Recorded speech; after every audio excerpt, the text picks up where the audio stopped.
now for something completely different. Ladies and gentlemen, welcome to the 2015 casting call. So you think you can cast? Myself, Hindu Man, and DM will be bringing you all the action from the 12 participants. That's right. Over the next 4 weeks, we're going to be allowing these 12 contestants to battle it out and show us whether or not they can actually cast. We started off with 150 plus applications. We've whittled it down to just 12, and an interesting 12 we've got, at least in looks. That's true. You know, I'm looking at Grizzly here. He had the best application to me, even though he didn't put any casting on it. It was a strange application, but it managed to hit home. Personality going to be a big thing, and some of these casters, you were saying earlier, you were very happy they made Reddit threads to like try and promote themselves. That's right. You know, part of this popularity is going to matter. You know, we'll talk about that a little later on. These 12 contestants have to battle out for your love at home, plus the love of the judges.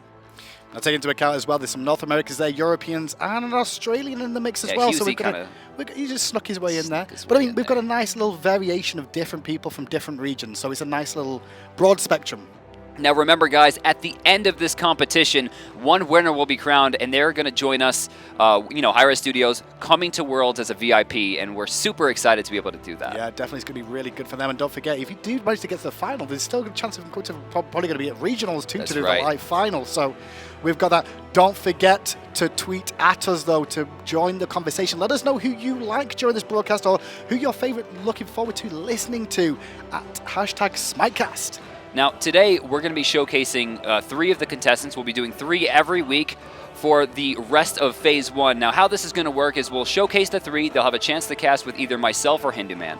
And then, of course, we'll go to the next week, and then the next week, and then the next week until everyone's done, and that's when the voting will open. And voting will open. So the first phase, as he said, basically all we're going to do here is sit here, go through every single individual and have a little cast with them. There's going to be no pauses. There's going to be no retries. There's no going to be, wait a second, I need to redo that. It's just live like we have to do on the Pro League every single week. I'm really excited about this. Today we'll be featuring Electrolit, Sushi, and A-Rock. So we have a very diverse roster. First up's going to be Electro. Let's have a look at him on the screen now. Look at that guy. Not just is his voice interesting, his hairstyle is too. You know, for me, I loved his app. I love his style. I like the fact that he's unique. One of the definitely most unique people we've ever seen apply for a position at all. The issue is, can his casting match up to the flair of the shirts and the fro and the weird sunglasses? He looks like one of the beats from Doug. You don't know about Doug. It's American stuff. Doug. With Patty? Oh, okay. So he knows. He knows. Sushi is the second contestant of the day. She should be called Sushi Nerd, but I always get it wrong, so I'm just going to call her Sushi. She's a Belgian lady from Europe, and to be honest, she's got a chance. Belgium and from Europe. Wow. And from Europe. Insane. And a lady. It's win-win-win. We've seen a little bit of what Sushi can do. I can't wait to see if she can continue doing this live. She's going to be the second contestant for the day, and we'll definitely hear her going on. But the final one is going to be A-Rock, and he's going to be one of our other North American finalists as well. Actually, for me, he's one of my favorites for these first 3. A-Rock has actually been working with FDOT over the past like 2 weeks or so. He's been reaching out to like top level casters and just being like, hey, can we practice? Can you teach me? Like, I love the dedication from this guy. And let's see if the practice has made perfect. He's my favorite for the first 3 anyway. About from everybody else, I don't know because there's another 9 to go after that one. But this is just going to be the first 3 for this week. And who's your favorite this week? I don't know. I'm hoping it's going to be Sushi. I want to see some female talent. Well, it's always nice to have females as well, isn't it? Just to mix things up a little bit and bring a different edge and vibe. All right. So first things first, we're going to be bringing Electrolit on the line here. Electro, how you doing, buddy? Hey. Oh, right. Doing well, you? God, you are cool. All right, so tell me, tofu, is it good? Do you love it? Is it killer? Okay. I like this guy already. Can you hear us? Me? Electro. Oh, you said tofu? Yes. Oh, okay. Tofu, it's alright. I don't really like it. It doesn't really taste like much. Killer tofu. Is it interesting? I've got a question for you right now. How long does it take to do that hair? It takes a whole morning, really. You know, having to wash it, shampoo it, and then it has to dry, which I don't blow dry it, air dry it. So that's like a while. So you were just ready. How does that even How do you air dry that? What? Shake it out and just let the sun do it, really. So you're going to be first up today. You have the unfortunate privilege of showing your skills off to the world first before any of the other casters. Are you nervous? Yeah. Oh yeah, I'm nervous. Good. And Nervous is good. Electro, hang with us real quick. We're going to be getting ready to go into game 1. good luck, buddy. Now, for those at home who haven't actually seen or noticed these lovely buzzers we have on show for you today, these are where it's going to get a little bit more exciting. Now, the red button, first of all, is mine and DM's opportunity to take someone off the show immediately. If we don't think they're doing very well or they've reached their peak, we will not continue with them on the broadcast. We'll hit that button, and that'll be game over for them. Just so you know, you ready? Let's have a little listen. An ally has left the game. Oh, look, it was a Dennis. That's a shame. We kicked him off. Also note the red button is closer towards me than DM, just to give them an extra opportunity to stay on the show a little bit longer by about an extra second of his hand reaching over. Now, let's see what happens. Should we see what happens again? An ally has left the game. God, he's so good. Can I just spam this? Is that going to work? No? An ally has left I didn't even press it. It was ahead of me then. It knew what was going on. Now, the other button that you're going to be able to see as well is the golden button. Now, as we said earlier on, myself and DM do have a save each that we can save to the end of the show when we've seen everybody and then save one person. However, if we choose to press the golden button, we can immediately put them through to the next round and use our save straight away. So we don't have to wait until the end and wait for the voting process and then pick our eventual savee. Instead, we can just push the button, put them straight through anyway. Really, really effective and useful. So why we're doing this as well, by the way, is we will be monitoring Twitch, we will be monitoring Twitter as well, #SmiteCast. Make sure you tune in and give us your information about what you think about the casters, because if you guys don't like them at home, I may push the red button anyway. I'll be honest. I'll push it for you guys at home. I'm nice like that. So, without further ado, let's head over to the live game.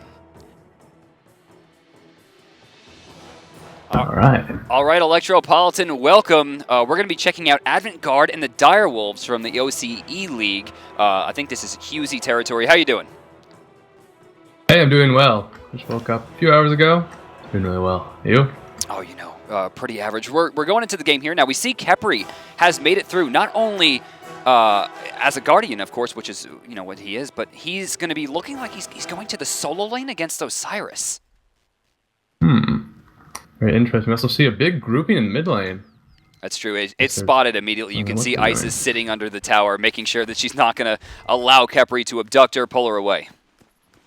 See a lot of wards being placed. I don't know if this is the Australian meta or what, but yeah, wow. I don't see too much of this. Just 200 gold worth of blue wards and like 150 worth of red wards. That is a lot. Very interesting. We got Khepri versus Osiris. Don't know too much about this matchup. Don't see Khepri too often in solo lane. At least I don't. So I think we'll win this matchup. Well, I think before the nerfs came out, we had a lot of Khepri in pretty much every lane, right? I mean, obviously, the character got taken down in a lot of places, but you know, you can see the steel mail coming out. That's going to be a mystical mail, which is great not only against Osiris, but the looming ganks from Serket as well. Looks like we have a paradigm start coming out from both teams. Mid-camp's being taken on the left side, though, by the red side. I like this. They're not going to go for the invade, though, which is kind of what I expected. But given the fact that they have Sylvanas and Shibalanke, two characters that don't do a ton of damage at level 1, I can see why they chose this way. See both hunters going for Death Toll as well as Zara's Gauntlet eventually. No Transcendence, I see. Which I guess makes some sense. Yeah, a lot of the top-level hunters decide that they're going to go into the Dev's Gloves these days. We see Serket go into the mids first, doing a lot of damage on Defender with the Con and the Death Bane. I love that. You know, she got the passive off as well, which is very unlikely in the early stages of the game. It's very hard to lock a Fenrir down the way that she did, but they'll earn some damage there, plus the mid camps. We know that the lefts are already down, so the mid lane on the red team is going to be behind. Indeed. Checking out the duo side a bit. Looks like, yeah, with Sylvanas with the purple buff, yeah, blue team's definitely going to get outpushed, avant-garde that is. Yeah, I mean, there's no real way to deal with Sylvanas, you know, for the first couple levels. It makes it very hard. Those AoE auto attacks sends him back extremely quickly. Yeah, especially with Geb doing... He's very poor clear, especially compared to Sylvanas. If they had something like a Ymir, however, you know, then they could keep up. You know, speaking of poor clear, though, I'm surprised that Serket is keeping pace with the Fenrir. Her clear is decent, but Fenrir, I mean, this is the character we talk about when we talk about, like, insane jungle timings. I think, given the fact that he lost that early right side camp, but you can see Serket even getting even trades here in the mid lane. Will she even hit level 4 here? Oh, she just barely did. So they're dead even. There she goes, yeah. Fenrir did pop a red pot, is that right?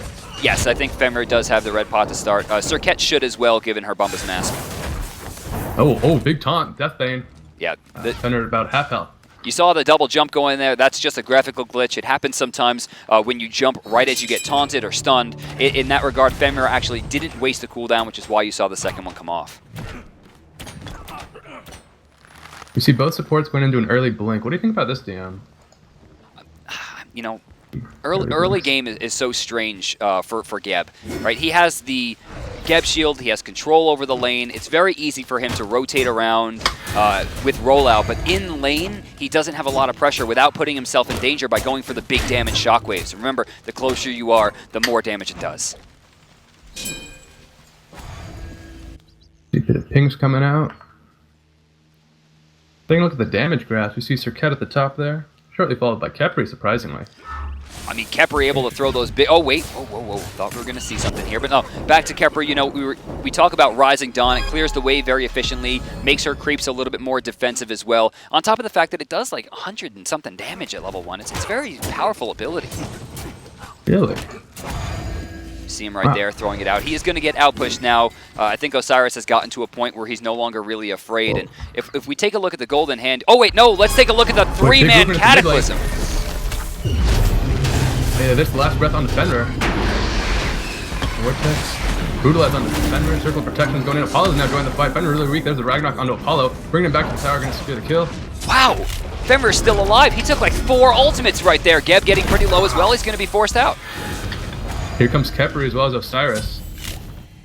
Osiris going to find the 1-for-1. Kill. He's in a bad spot though. Abduct, it doesn't seem is coming up anytime soon. Wisps will heal the team up as Osiris escapes back to the solo lane. Xbalanque getting the first kill for his passive. Very fortunate for him. I mean, yeah, not a bad trade, right? He gets the 5 damage from his passive permanently, plus he got first blood where Apollo fell. You can see Apollo nowhere near his timing for Devourer's Gauntlets, whereas Xbalanque already has them online. Oh yeah, wow, that is pretty big. Looks like we saw every ultimate used in that fight with the exception of Khepri's. Yeah, well, I mean, at that point, I think Khepri had rotated over after Xbalanque died. That, or maybe he just wasn't paying attention enough. To that same point, though, this is one of the reasons we don't see Khepri on this side of the map. You want him in a roaming position so he gets to utilize that ultimate. It's probably the worst ultimate in the game in the solo lane because you never really get to use it. Yeah, very true, very true. But anywhere else. Mystical Male, it's online. Oh, yeah, anywhere else, especially in that support role. Mystical Male, like you said, is online, so 40 damage a second can be mitigated. I'm expecting we're going to see at least some level of defense from Osiris, given the fact that he's taking magical damage from Khepri and magical damage from the Mystical Male. It's possible he might want to go to an early Stone of Gaia. Stone of Gaia? Would you prefer Stone of Gaia over Bulwark as opposed to like Ancile or something? Well, early on, I guess it depends. You know, Osiris doesn't really use cooldown reduction all that much, so the Ancile hurts in that regard. To the same point, Bulwark will give him a lot of health, but you know, Stone of Gaia gives him regen. And being able to stay in that lane against someone who can regen 40% of his health probably isn't the worst idea. I agree. I always see Stone of Gaia built like 4th or 5th item on supports, and it's like, you know, the laning's over. You don't really need it at that point. You know, it's in that late game where they can find maybe the Stone of Gaia plus the Fire Giant for what is almost infinite sustain. That's true. Yeah. Oof. So, you know, we're starting it, though. Just Laney in a good spot, as we talked about. He's 1-1, but he still has a pretty decent gold lead. Apollo finally starting his stacking phase, but Xbalanque has made it through the early game where he tends to suffer the most. And despite the fact that Xbalanque got his Devourer's Gauntlet a lot earlier than Apollo, he's only about 5 stacks ahead of him. Which is pretty surprising, I'd say. I'm not sure why he hasn't been getting those last hits. In fact, can we see the last hits, Zayden? You see minion kills right now. Xbalanque, middle of the pack here at 34. Apollo, though, at 51. Wow. We see...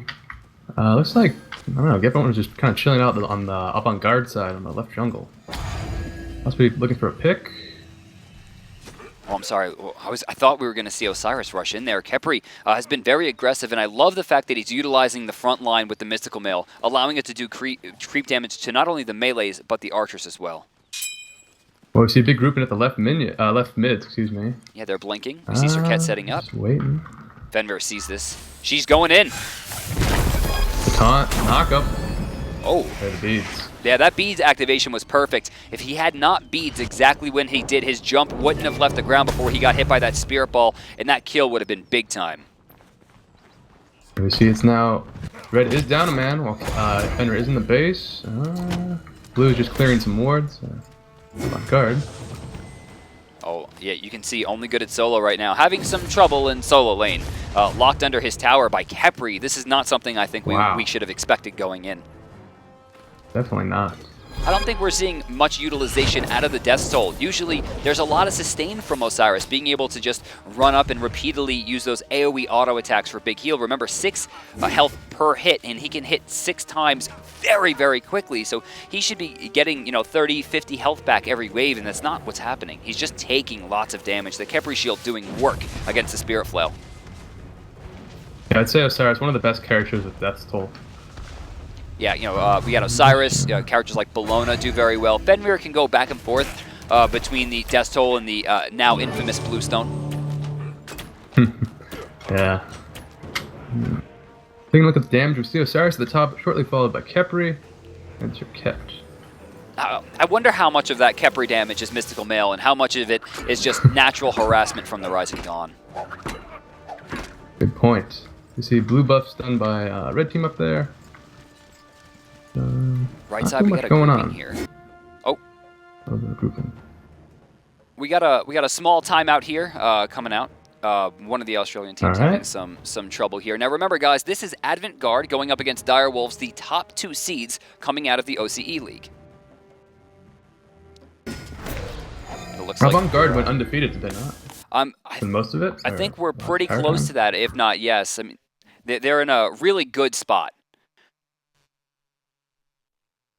Taking a look at the actives, we see blue team has a lot of beads online, while red only has 2, one of which on cooldown.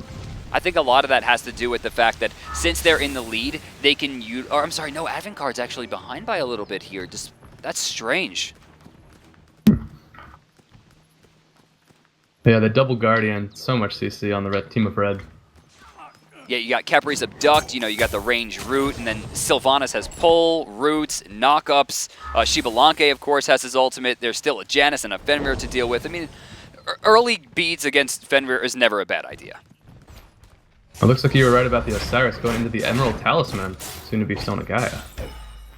So yeah, okay, it is. We're going to see that early stone.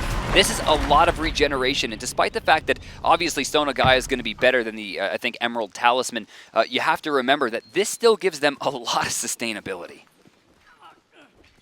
Very true, very true. We see more beats coming out by blue, and blue just securing that Gold Fury ward control. A bit of a fight going on in the solo lane. Yeah, over there, Osiris and Khepri battling out. Osiris really finding himself in that fight there, but again, takes more damage than he deals out. Khepri, this is crazy to me how well this has gone so far for the Khepri solo. I imagine Khepri was the first pick, right? And they're like, all right, we're going to bait this, right? They're going to let them pick Osiris, and then we're going to pick Geb, and they're going to not know what to do. Yeah, such a tanky team. That passive of Khepri's... It's so much, you'd think you'd have more hyper carries on the team of blue, someone like Freya, Kronos, Kali. There's so many ways to save them. And excuse me, I thought. It's so crazy on the side of Dire Wolves too, because they have 1 true hyper carry, then they have Janus, who's incredibly slippery, and then 3 very hard to kill either Guardians or very mobile assassins. In the terms of Fenrir, we're going to need to see that mobility here as Brutalize escapes from the Cobra's Kiss. The big grouping in the mid lane. He's rooted. The root? No follow-up. No follow-up. All right, so there's no camps here. Not sure what only good is solo. I think he's going to see that the camp has been taken, clear the map for himself. Both solo laners retreat back to their side. And now Avant-Garde, they're in a weird spot here because Dire Wolves has the late game, right? I mean, their team is the late game comp. Granted, they still have Geb Apollo on the side of Avant-Garde, but Direwolves has like a really insane late game comp, and I'm wondering what they can do to start making the comeback. Let's just aggress for Gold Fury while Red Team is still not online. Yeah, you know, I would like to see that. You know, spend some time, force the objectives early. Now, of course, Fenrir is still in a point where he's incredibly strong, but if Khepri can't rotate quickly enough, it'll be very important to do that early fight. At this point, Geb and Sylvanas are pretty close in terms of sustainability and damage, as well as CC, but Isis, of course, has that circle of protection to guarantee the objective. As well as, well, Janus could attempt to snipe it through, you know, across the map with his ult, but not the same exactly. All right, we're going to see. It looks like Yada's going to take a trip back to the base here. Now, he already has Pen Boots. He has Mystical Mail as well. I'm interested to see what we're going to see next. Now, does he want more damage? Does he want defense? Maybe an active? And it looks like we're going to see... Is that a golden sash? I'm sorry, a sash? Uncommon sash? Yeah, uncommon. As well as a shell. Okay, so early shell. But the uncommon sash, right, we have a few options here. It's probably not going to be a Asclepius. It could still be a Warlock, still early enough. Oh, going real deep. Aggression on the left lane. Blanca going to make it out here through space and time, however. There's the beads. Ooh, that was a close pull. Just barely dashes away, and with that, we see Sporks throwing down that Geb shield. Not going to have it for a few more seconds, but it doesn't look like there will be another fight as... We're seeing Janus rotate back to mid. Isis out of position. Could be in some trouble here. There's the Ragnarok. Spear Ball was wasted too. Ooh, brutalized. Securing the kill at the very end. Circle of protections. Does go on cooldown? Yes, does. Zaiden, can we actually take a look at Fenrir? I would like to see what he's leveling, and it seems like, yes, the Brutalize is maxed before the Seething Howl, giving him a lot of burst damage onto the Isis. She's going to be gone for this, and it's possible they could look for the Gold Fury here. I think they definitely should. Down a mid player with Isis, who can easily zone out as well as secure objectives. And they are doing that. Here comes Osiris. And it's a 6v4, right? Khepri still has his ultimate available as well. Catapult hits 3 is to knock up the beat. There it is. Oh, the Khepri ult. There it is. That's what we're looking for. And Shivalanka got another kill and a through space and time right to the back. They're going to find 2 for 0 in that trade as Isis respawns. Yeah, looks like it's going to be a pretty free gold for you. Apollo does have his ult if he does want to risk it. It looks like he's going to play it safe.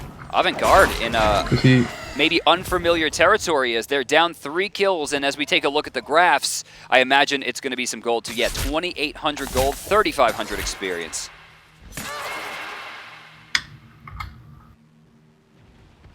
Taking a look at the actives again, we see Osiris with the improved teleport. Getting back to lane as quickly as possible. I think that's a good idea. I mean, he can't afford to miss any gold. Any more gold loss at this point is going to put him too far behind. Granted, though, he is very close to Khepri, despite Khepri getting that Gold Fury there. Yeah, very interesting. Osiris is really keeping up. Well, it does have a kill. Does have a death, however. Even I'd like to see Khepri going into... I feel like all the items you can go into are pretty good with Warlocks, possibly Ethereal Staff, as well as Gem of Isolation. All really good on Khepri. Gem is probably my favorite. I mean, the slow timing is insane.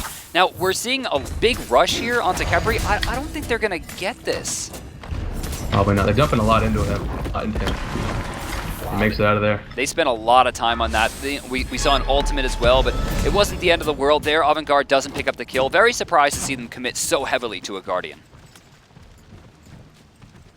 Guess they just want to shut him down, though. Hey, he did pop his shell. Just so tanky with that passive in the shell and mystical mail. Probably need Janus to... Chain stun, decent damage. Geb shield gets him out. The Geb shield. Ooh, pull is a miss. Yeah, I was saying I would like to see Isis rotate more if they want to shut down the Khepri, because he is building physical defense. But at the same time, if Isis rotates continuously, she's going to fall even farther behind if they don't get those kills. She's already a level down on Janus. And taking a look at the gold, you can see about a 700, almost 800 gold difference. Ooh, very true. Taking a look at the damage again. See Khepri as well as Shivalanka. Yeah, Khepri being on top I don't think is a surprise at this point. Mystical Mail is doing a ton of work, and he's outboxing so cleanly. I mean, his shield from his passive just absorbed everything Osiris did. See a big grouping in the mid lane. as blue backs it up. You know, when you start off with a mystical male rush or a steel male rush, it becomes almost like a mini game for the solo laner on the other side. It's like, can I push him enough out to make sure that this thing never really affects me? Unfortunately, this time, Yada was able to get this online, and with that, only good at solo has been locked under his tower almost the entire game, just having to deal with that mystical male. It's smart that he built Sonagaya for the sustainability, otherwise he would have been back at the base every other wave. I agree. I find it very strange how we don't see Osiris too often push under towers. Clear is so good. The Fenrir's getting a little aggressive. Back up, however. Three-man grouping here in the mid from blue. They're going in, it looks like, to defend the left side. Now, again, Avant-Garde at this point is undefeated. The Direwolves right now maintain about a 3,400 gold lead, and they're in a good spot to continue this. Uh-oh, tunnel vision. You see they're trying to aggress. Blue team really backing up far. Gold Fury down for about a little less than 2 minutes. Yeah, so I mean, they don't have to control the left side of the map as hard. They definitely apply more pressure onto the right side, which they're in the right jungle. Oh, where they go from here. Good blink by Serket. Jumps in to block a lot of the shots coming to Apollo. Might be able to turn this one around. Blanca really weak as Darkest of Nights. Apollo in the air. Beads. It's a bit interesting. Really interesting. Ooh, that was a 2-for-1 ult trade. Xiblanque almost taking down Apollo, and then Serket coming in for the save. Fenrir here, ready to. He's ready to return this instantly. Yeah. Now tied with Serket, surprisingly. Oh, they're both doing really well, I'd say. That's surprising, I suppose. Yeah, a small lead, right, in gold. The levels are even. Serket starting to fall behind a little bit. I think that has to do with the Gold Fury and a lot of the tower pressure. As we see Fenrir taking that purple buff, well, stealing it. Why is that taking it? Oh no, excuse me, no, blue team secured that. Gold Fury's coming back up in about 30 seconds. Blue team has to get some aggression on this map. They need some vision as well. Looks like, however, they're being aggressed on. Oh, they're backing up, however, Red. I was going to mention Janus with the Chronos Pennant now online. Okay, Electro, I'm sorry. I can't take it anymore. I'm sorry, buddy. You've been... Honestly, I tried to give you a chance on this one. I've had to hit the buzzer, and I don't want to, but it wasn't just nerves. Right. I thought it was going to be nerves, and I gave you a good 10 minutes. I thought, okay, nervous, you know, first on. I understand, but then... You weren't speaking. You did a lot of mm-hms and long pauses. Like, DM gave you a chance to speak, and you just... Why didn't you speak? God damn it, speak! What was wrong? Not much going on. There was loads 20 going minutes on. in, there's like 5 kills. As a caster, you always need to find something going on, buddy. Unfortunately for you, you got put in one of those games that... Sorry, man. That's the hard part of our job. Everyone thinks it's all pentakills and tower kills and phoenix dives, when in reality, it's Lobster sitting under his tower for 25 minutes. I want you to actually go back and rewatch the cast yourself afterwards, okay? And just see what... I definitely will. Because you had some good strengths here. The first initial ones, when we had a little bit of action, you did get a little bit excited, which was good. On top of that, you also fed a question or two to DM, which I liked as well. And then I switched immediately to analysis. But then, like, in team fights, you kind of, like, just wandered off and were like, oh, I'll just shut up again. And I was like, okay, does he want to do, like, the action of casting, the big fights, or does he just want to do the analytical thing? You just didn't do either. It was so tough. I'm sorry, man. We're going to have to let you go. Thank you so much for coming on, though. I appreciate it. It's rough to do it, but good luck, man. Good luck. With that, our first contestant is down. We got 2 more today. I did not want to do that for the first one. That was rough, man. Sushi Nerd you felt still it to too, come. Right? Pretty. No, go back. You felt that one too, right? If I was in your position, it's possible I would have hit that button. It wasn't easy to be able to. Like, I mean, I do a lot of commentary coaching on my stream. You know, it's a service that I offer. Course, I've done it before as well. When people do things like that, I pause the stream and I yell. But we can't pause in this. This is a live environment. We're going to be dealing with these people. They've come onto a show. They knew there was a potential of happening. I'm sorry I had to be the first one to push it. But anyway, we should have the next contestant ready soon. Sushi is the next person we're going to be seeing today. That's right. Sushi Nerd out of Belgium. It's going to be one of our European casters alongside, I think, 3 more. We have 2 others alongside. Only 2 others. 2 female. Both females are European. Right. Lyral, and we have Game Rebel, we have Sushi, and we have North Americans. North Americans and an Aussie. we could have had 1 more European, but then Husey snuck on. So We'll do away with that. So Sushi, she's from Belgium, as we see. I really like her voice. Her voice is something unique to it. Obviously, she's got an accent because she's from Belgium, but it's not a strong accent that people can't you have an understand what she's accent. saying. We all have accents, DM. No, I don't have an accent. Actually, I do have an accent. I called back to Jersey again the other day, and we sound like monsters. We all have accents. And I keep changing mine now because I've been in America so long, so that's not going so well for me. You're American now. I don't want to be. Don't want to be. Let's have a little look at the contestants we've still got to see as well. We're already down to 11. That was not. This show is not planned in any way, shape, or form, and Electro just didn't perform. This is 100% live, guys. Nothing has been recorded. We are casting off demos to make sure that the commentators have a full game to watch. We're trying to avoid. All casters will not have a game from their region. So, for example, if you see Husey later on the Australian, it won't be an Australian game he casts. Right.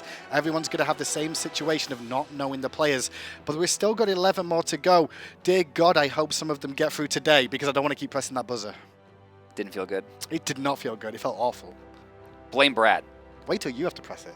Who said I'm going to press it? Your DM, you will press it. I might press it. You will press it. Actually. In I'm fact, just waiting for it. Waiting for it. But that makes you feel better that I pressed the first one, though, right? I'm fine. I dude. bet you are. I'm hanging out. At the easy time. Sushi's going to be coming up next in just a little bit. After that is going to be A-Rock, who again he's been publicly even saying, I am practicing. I am doing my best to make sure that I win this competition, because it's not just, wow, you were on TV and did well, right? Or Twitch, right? It's I get to go to regionals on Hi-Rez's dime, cast a pro game, and then I get to go to Worlds as a VIP. As a VIP. And let me tell you, I would never go to Worlds if I wasn't VIP. Waiting on lines. I wish you were a VIP. I can't wait. I have to deal with you every single day.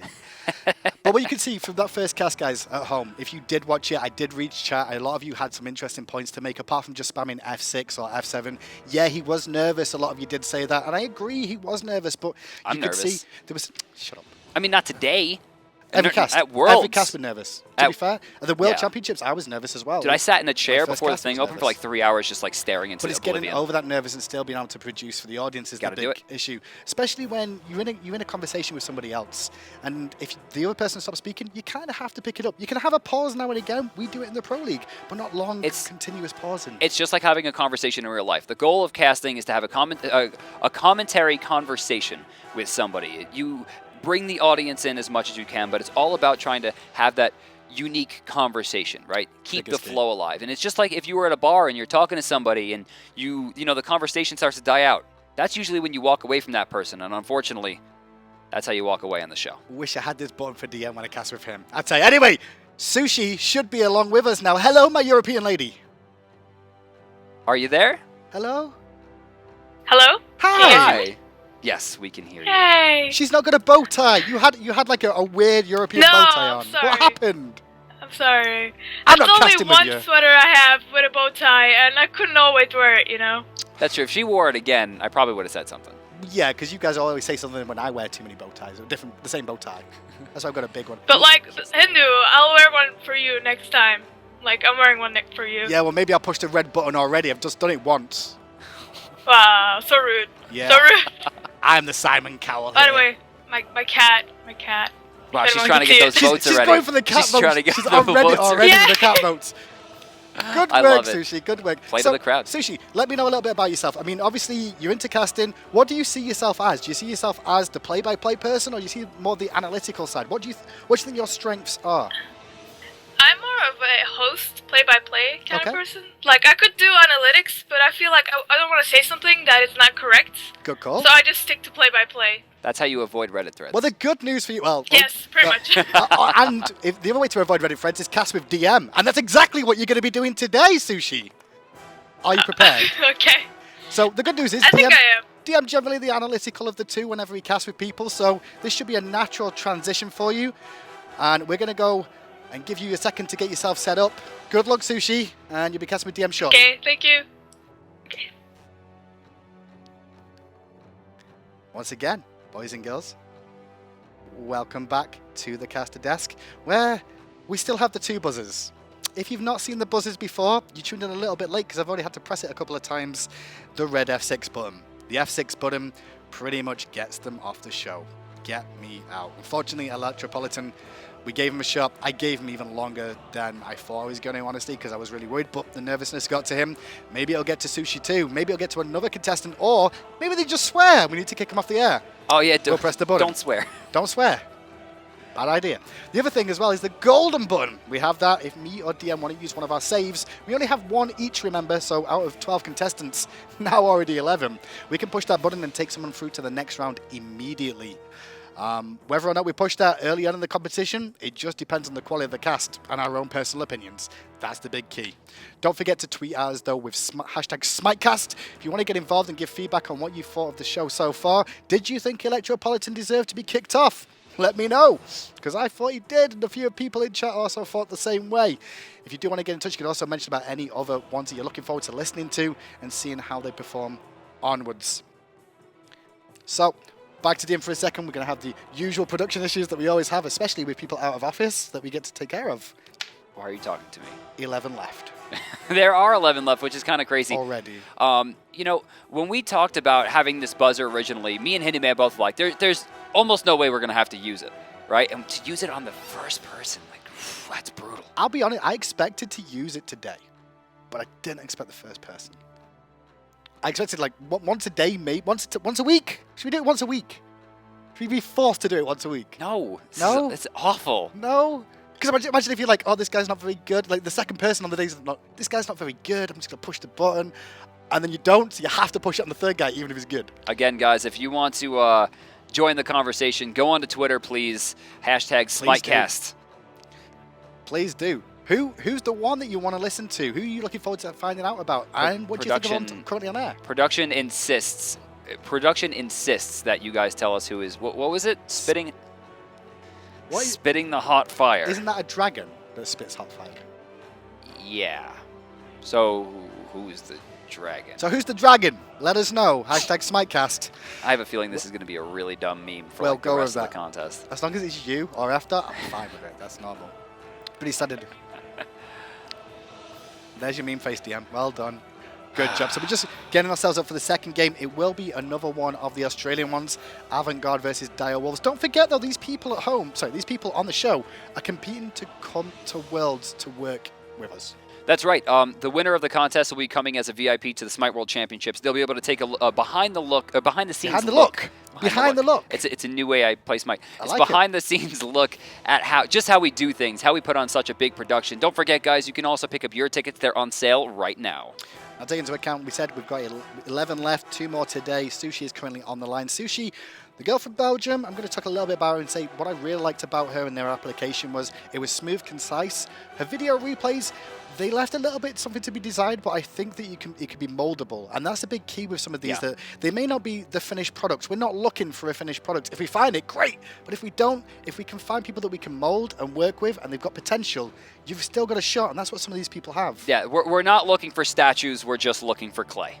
Right, that's a big thing. We can shape you, we can mold you. You know, we'll be working with the contestants directly who make it to the next phase. Yeah, once we get through this first phase, the second phase, there'll have some behind the scenes work with both myself and DM, where we'll take a few out to the side, have some one-on-one training sessions with them, give them advice on what they can improve on. And don't forget, you guys at home, with these tweets that you'll be sending out, as well as the Reddit posts you may end up making, you'll also give them feedback as well about how well they actually performed, and they can also go away and work on it. Constructive criticism is always valuable. And while the first phase is entirely them casting a game with either myself or Hindyman, the next phase, the next phase is crazy. And the phase after that, and the phase after that, they're all crazy phases. But we should be ready to go into game, so let's try and get this one live now.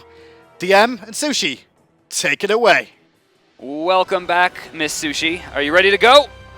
Hello, I'm ready to go. Well, so are the Dire Wolves in Avant-Garde, and I'm average. You know. I'm kind of sick, actually. My throat hurts. I'm just hoping it's not going to cause me too much issues. The show must go on. The show must go on. Let's go. I guess we'll start out by introducing our teams. Playing from the order side, we have the Dire Wolves with Yada on Hades in the solo lane. El Chocos on Circada in the jungle. Kiki Omeo playing at Yams in the middle lane. Richard Castle and Just Laney sharing the dual lane as Sylvanas and Apollo. Playing from the Chaos side, we have Avant-Garde. They so far have been unbeatable in the Oceanian Pro League, we have only good at solo, who's actually their sub, playing in the solo lane. Ro playing Hunbats in the jungle. Ochita playing that Poseidon as the middle lane, and Sporks on subfloor sharing the dual lane as Geb and Shiblanke. So to start off now, we hit the buzzer, and I did my best to not watch these games beforehand. Production, who won game 1? It was Avant-Garde as well. Oh, Avant-Garde, they made the comeback? How did they do that? Yeah, I mean, they're really good. They've been undefeated so far, and I mean, I know it's kind of a spoiler, but I'll pretend like I've never watched this before. That's really impressive. I mean, we talked about how well Avant-Garde has performed. I mean, they're undefeated going into this set, and these are the two teams everyone's looking at. So for Avant-Garde to make a comeback, 4,000 gold in the hole with a Shiblanke who is getting fed, that's insanely impressive. That is really good. Did you know that they're actually coached by Captain Coach? That's right. He was the coach for Titan before, and now he's coaching them. So one would expect only good things to come from this team. Interesting fact, Captain Coach's original name was Oates, Captain Oates. They forced him to change his name to Captain Coach if they made, regionals or worlds, and, he had to do it. He was put on a pedestal for a long time. I'm wondering if he can still work that magic with this Australian powerhouse. I do believe that they will. So far, right mid camp I think it got split by both teams. I think Direwolf got one, and then Avant-Garde got the other. Both teams went for a paradigm start, so the other mid camps has already been taken. But so far, not much going on here. They're going for their red, but it seems like Avant-Garde is looking. Direwolves are looking to contest here. I like the invade. They had the dual lane pushed up. Yeah, I like this. They did. They push 2 waves up to make sure that they have the opportunity to go for this steal, and taking away the red buff at this time is going to maybe not shut Poseidon down, but it's going to delay his hitting 5. And the slower that Poseidon and Hunbots hit 5, the better it's going to be for characters like Serket who are looking for later stage of the mid game. It indeed is. This is going to make sure Janus gets to level 5 earlier as well. Because they started the paradigm, and he should be hitting 5 after this camp, or the next mid camp or something, or the next back camp, excuse me. It's pretty close. He actually might hit it off this wave. You can see the experience bar on the bottom left here if you hover on Janus, and it's gotten to a point where it could be. He missed 2 creeps here. It's going to be down to the wire if he's splitting. And not quite. He'll get it off the backhand. No, he didn't. He didn't. Yeah, he will. Like an engagement going on in solo lane. There's just some casual back and forth, like we see in the solo. That's ultimate by Hades, but I don't think he's gonna be able to do a lot. Only good at solo on the other side. Whoa, diving he in took some here. poke as well. Wow, I can't believe he did that. Nice trade. He's actually gonna get stunned. Oh, I'm very surprised Only Good didn't stick with that. He might have been able to pick up the kill, but it would have been dangerous for him if he tried. Like, diving a tower at level 4 is not the best thing he could do, if you ask me. Yeah, not to mention, I mean, it is Hades, but he's caught here. Serket should have an opportunity for the pull. Will the creeps do enough to block? She ambushes in. She's still connected to the tether, but he's kicked back. He's bleeding out. That's most likely going to be first blood for Direwolf. Is he going to be able to? No. The last thing from the ultimate is able to pick him up. The old adage. No, Avant-Garde seems to have rotated to dual lane to see if they can pick up something, and they do pick up Richard Castle on that Sylvanas, which really is a great call, if you ask me.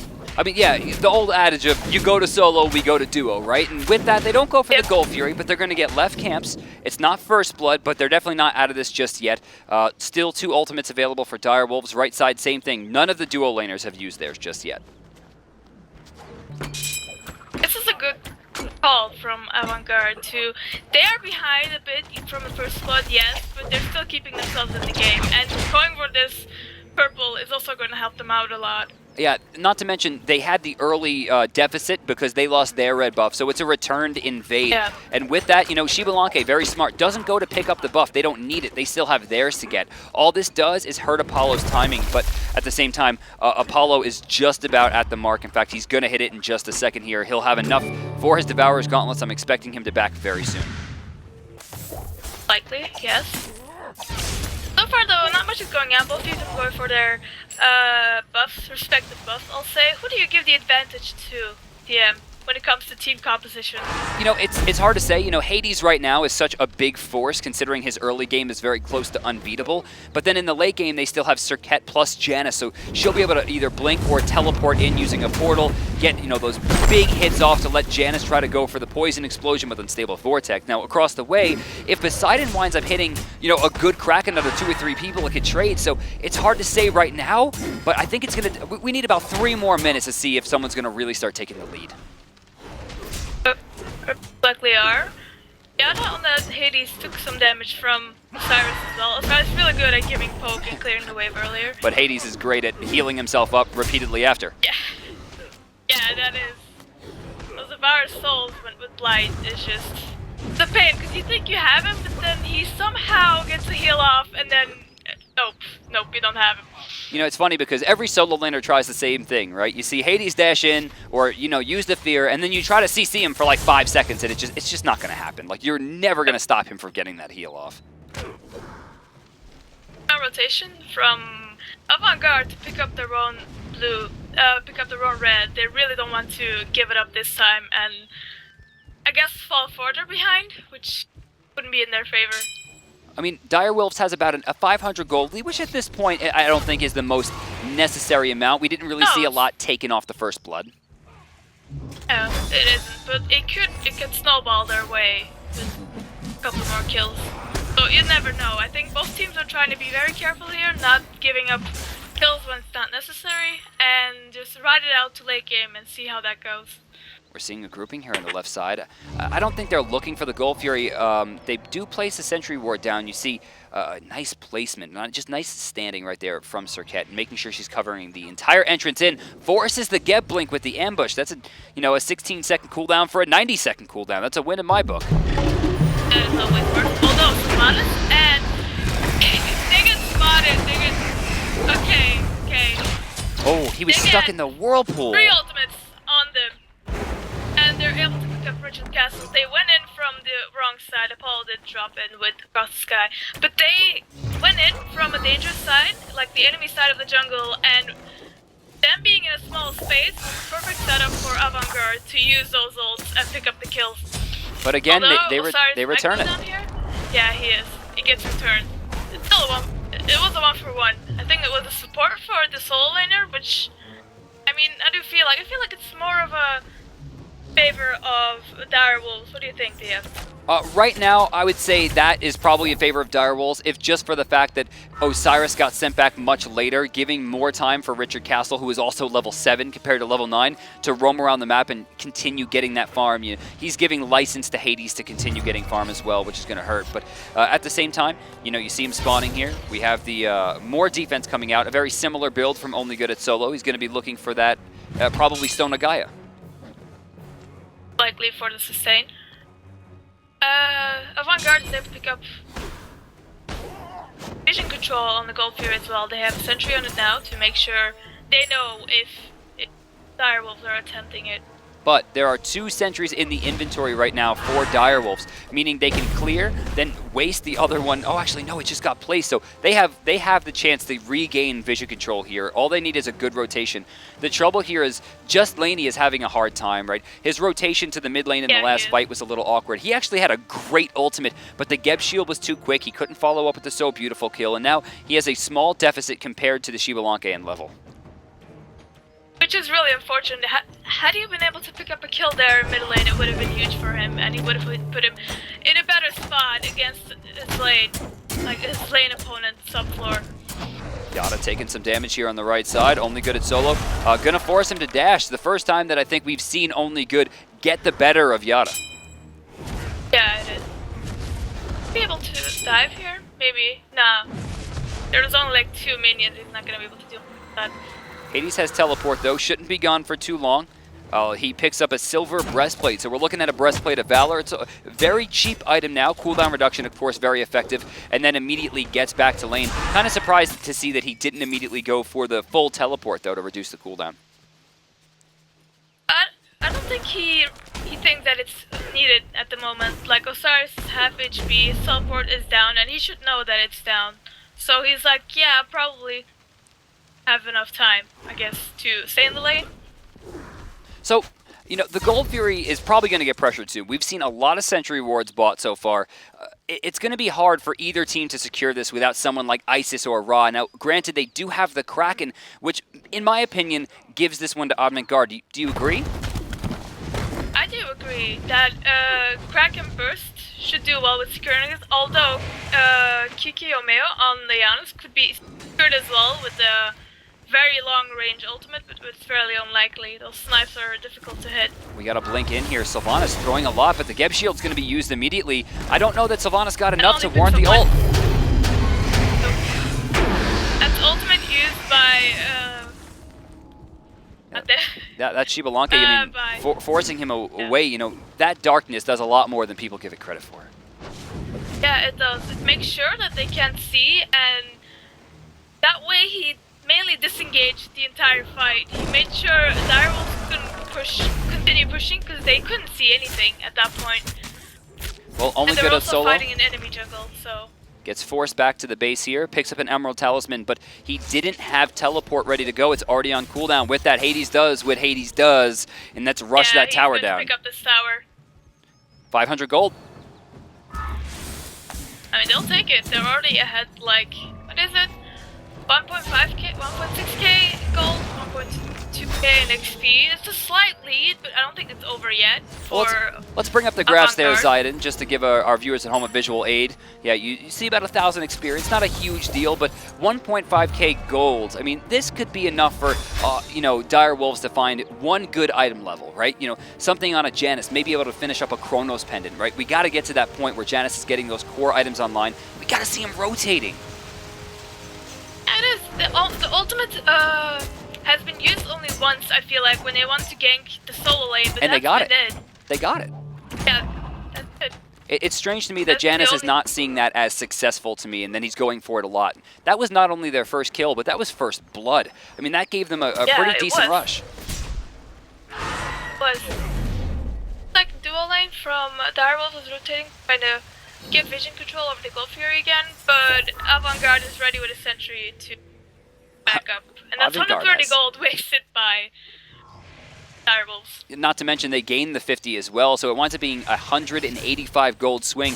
Plus, Avant-Garde has 3 sentries in the inventory right now, which means they control this. They're going to start up the Gold Fury here. Spork's taking a lot of damage. I think this is more of a bait than anything. I think they're trying to see if the other team is going to react. Janus is here. Is it enough? Yeah. They still have Kraken for secure. Gold Fury, exactly. Yeah, he does. They're going to reset it. I think, you know, not the worst idea. Yeah, they're going to reset it. Oh, Serket's out of position. That's Fear No Evil. He gets collapsed by 3 people, and that's the end of... Hades does go in, but the ultimate does not get anyone in the pool.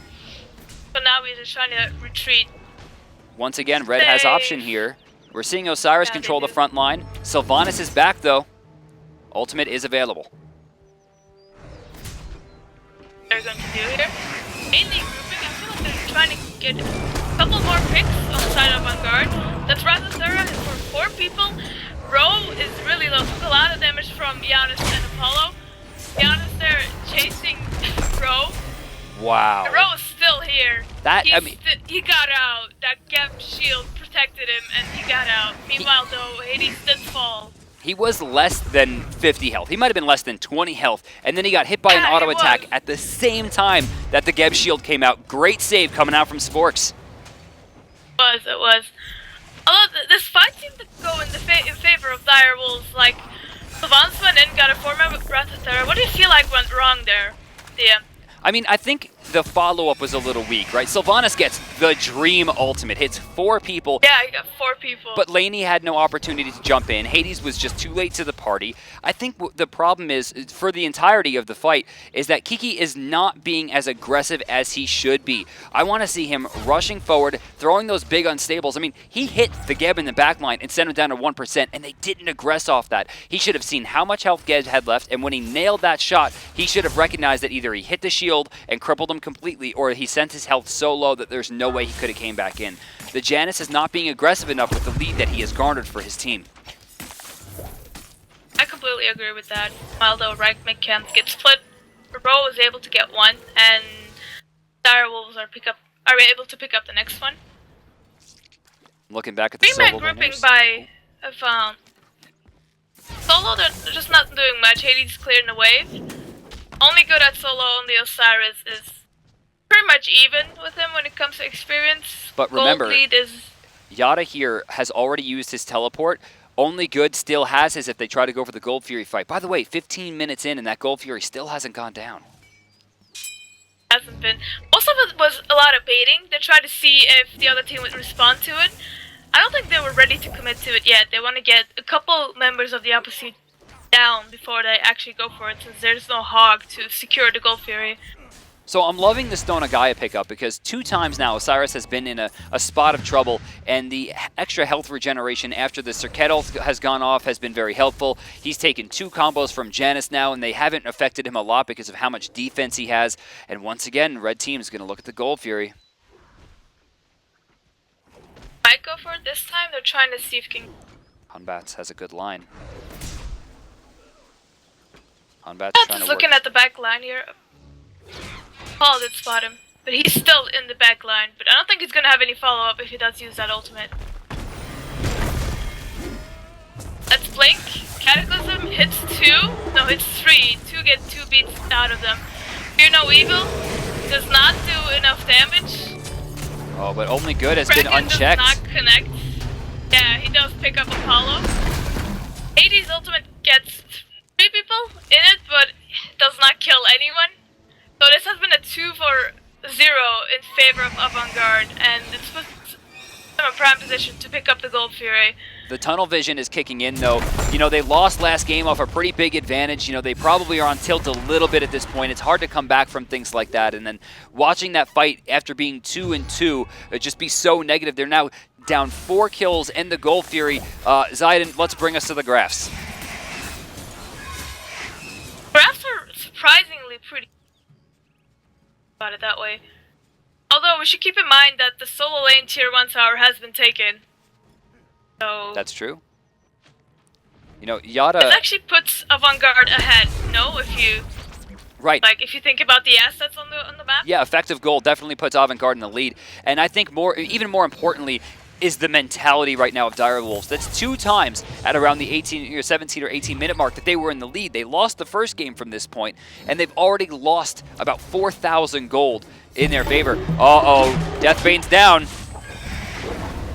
Fear No Evil picks up 2. Circetl is able to jump out of there, although Humbats was still behind him. Hades ult gets Osiris, but he does not take any damage from that. That's Rattle Sarah and Cataclysm and the Kraken, although no one is dead yet so far. Poor Hunbots, you know, tried to dive the tower there. Humbats does fall. Yeah, he tried to play the gamble game and go for the crit. Nice through space and time. Only going to hit 1, but reinitiate his team. Only Good at solo is completely stuck here. Still has his ultimate. I'm not sure why he's trying to run towards the portal Does side. have a lot of magical protection, so I do feel like he's going to be able to get out of this, but no, he's not. He got cornered. He has no tower on this side. Tidal Surge actually going to send someone back. Are we going to see another portal here? Blink over. If he gets out, I'm gonna pause him. Like that. No, so close, so No, close. he didn't get out. It was really close though. The issue is that he's run the entire enemy team to his side of the map. That means free farm for them. You see the blue buffs already getting taken. The issue is that with his pathing, he just chose the wrong direction. He allowed them to go through a portal they normally wouldn't have had. Meanwhile, though, in the dual lane, Shibulanke did not rotate to that fight and was able to pick up the tier 1 tower. Which, I don't know, does that put them in their favor? I think it's still pretty much even. I think the gold and speed difference are pretty much even. Yeah, I mean, this is as close as it gets, right? I mean, 500 experience is like basically a creep wave, and then the gold difference being 200, I mean, that barely buys a ward. I'm really excited to see how this game is going to end up. Like, so far, Avant-Garde have been undefeated, but will they keep this up? Question. It's harder to win when you're undefeated because there's so much pressure from, you know, maintaining that 6-0 or that 8-0 or like Epsilon's 5,000-0, like keeping that streak going. Yeah, I know. 4-man grouping from Avant-Garde. By the way, can we talk about how lucky this Cirquette is? I've seen her crit 4 times in her last 8 auto attacks, and she has 10% crit. What do we say? Crit OP. You only need like 6%, but you crit every time. Like that's how it works with crit. Initiation, Kraken on the return. 3. God. Okay. Blanke ult was a really big factor there, stopping Direwolves from going back in. Ken is being chasing Funblast really hard there, but I think he's going to, yeah, he's gonna let that go. Blanke is able to pick up a kill in middle. No, for And me, returning, trying to see if he can pick up something. I think a lot of this comes down to Avant-Garde just seems to understand the game at a different level. The Direwolves' ability to fight is good, but Avant-Garde's ability to reinitiate and hard target switch, it looks like almost rivals that of the top North American or top European teams. They understand how to control the map in a different way, and unlike the Direwolves, Avant-Garde is willing to take risks. They're throwing Krakens in places where they don't even know if they're going to aggress. Hunbots is teleporting to dive towers. Like these are the kind of plays that are going to be necessary to compete with teams like AFK and Epsilon. I'm wondering how they're going to do if they do qualify for Worlds, because it's going to be really awesome to see the cross-regional teams go up against each other. Mainly Epsilon versus AFK, that's what I'm looking forward to most. Epsilon versus AFK is such a big deal. I mean, last year at Worlds, though, we were so excited about X versus Y, and then China came and almost beat Titan. But, like, Titans are weird. That Fear No Evil hits 3. That down is picked up immediately. Again, though, a 1-for-1. Overcommitting is the Hunbots takes an extra tower shot that he didn't need to, but you gotta love the way that Acha immediately throws down the cripple to stop Janus from being able to teleport out of there. Great play. Yeah, it is. He has been having those amazing whirlpools that stop the enemy from engaging, which they have been on point, like if you ask me. But where were the Janus beats? Like, why did he allow that whole thing to happen? I don't know, I think he didn't expect it, and he didn't beat, like, he didn't even use his beats, or maybe it was on cooldown, I'm not sure. So I'm looking at Only Good here. We're seeing a more defensive build come out, so he's not going into the attack speed that I think a lot of people would have expected. He's going into a Steel Mail now. Of course, there are some options. It's not going to be a Sovereignty. We already have that. It's not going to be Nemean Lion because that item is largely terrible. It's going to be either a Mid-Guardian Mail or a Mystical Mail, although I kind of believe that it's a little bit late for the Mystical Mail. Yeah, it kind of is. Also, like, Mystical Mail, who would have countered? They don't really have a Loki that has to be spotted invisibility, and I mean, I don't know, Midgardian isn't that effective against her cat, but although Avant-Garde, are they able to sneak a Gold Fury here? Oh, they're not going to sneak it. Not. They're definitely seen, They're but not gonna there's sneak damage coming through on both sides. There, so far no one is down. Rachel Castle does fall, Kraken hits, Kiki is like half HP. Yeah. Okay. Those were 2 kills picked up by Avant-Garde. Hades was channeling the ultimate, but he took a lot of damage during that, and it was able to get picked up instantly. I think he isn't as tanky as he wants to be, which is why he has been dying. Yeah, you know, even with this Breastplate of Valor, right, he's getting hit very hard. I like the Pythagorean's piece, though. Increasing the damage of Janus is very important, but I go back to the original analysis that Janus is not performing. Can we actually see the damage done charts here? You'll see Janus, middle of the pack. This is not what we expect from the Lord of Portals. Yeah, he usually does a lot of damage. The base damage on a stable Vortex, and even, like, if you port them, or they go through a threshold, and then they'll stable Vortex, that does a lot of damage. And we have not seen any of them so far. It's been mostly Cirquette trying to reinitiate. You know, we see a few good Wrath of Terrors as well, but we haven't seen Apollo show up. We haven't seen Janus show up. Hades has had a few good ultimates, but he's 1-4 right now, and he's just not in a strong enough position to be leading that front line. He himself is at 1,000 gold behind.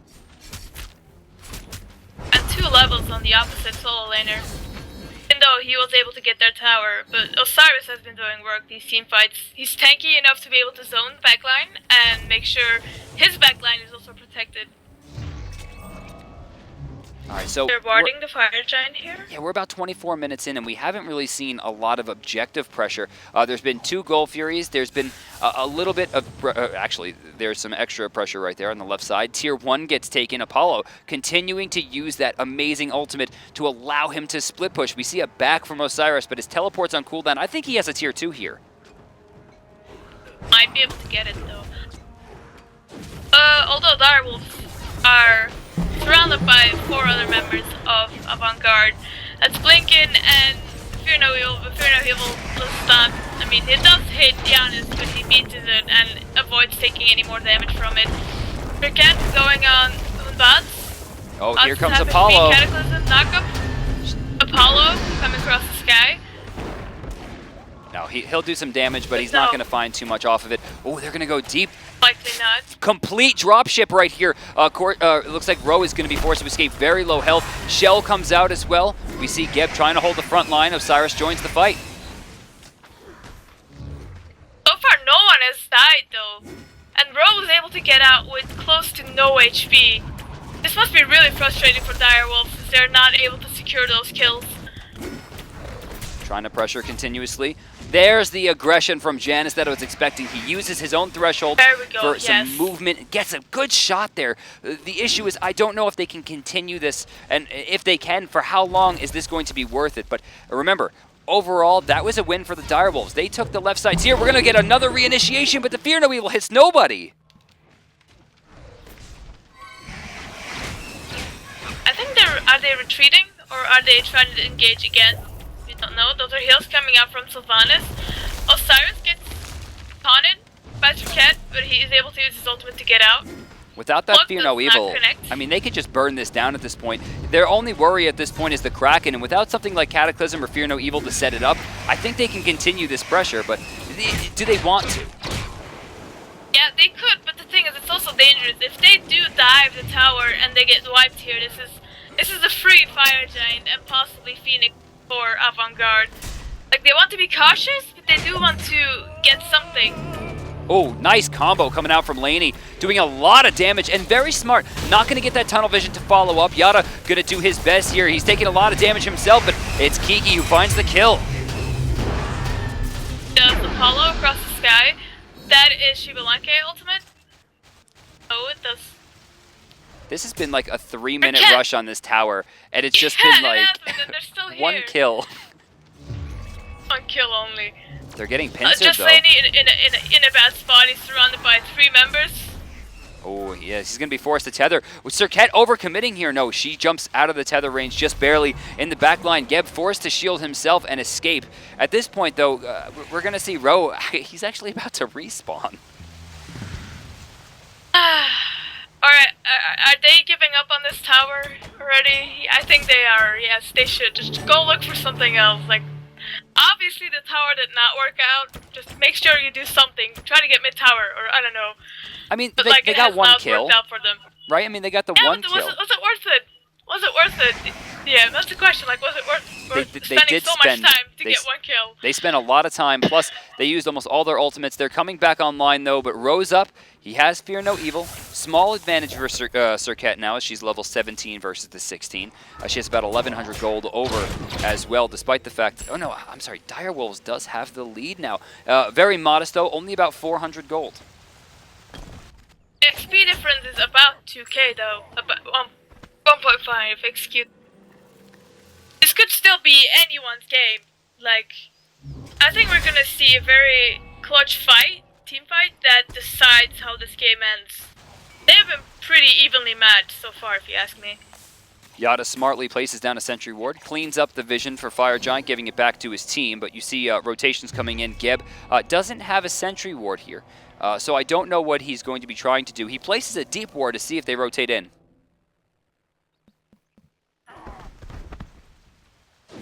Not so far though. Like Serket has a silver mail. Going for Best of Valor as well. Yeah, that's a little strange to see that. Janna's gonna jump away here as the Fear No Evil comes out. Sitting duck though, Apollo needs a lot of help here, and the Kraken's gonna be enough to do it. Yeah, he's in a bad spot. He does escape the Kraken. Did he Aegis that? Yeah, he did. Blink Cataclysm does not hit anyone. Apollo is really low, but I think he's able to get out. Suket does get picked up by the Poseidon. Diving to the back line, Laney gonna find a return kill. Nice Aegis though coming out from Ochita. This allows him to make sure he doesn't fall down. Apollo is drilling into him, which means no damage, no lifesteal. Very much, and Subfloor is able to pick up a double kill here. They're going on the honest. They do want him dead at this point. It's just Sylvanas and Giannis at this point.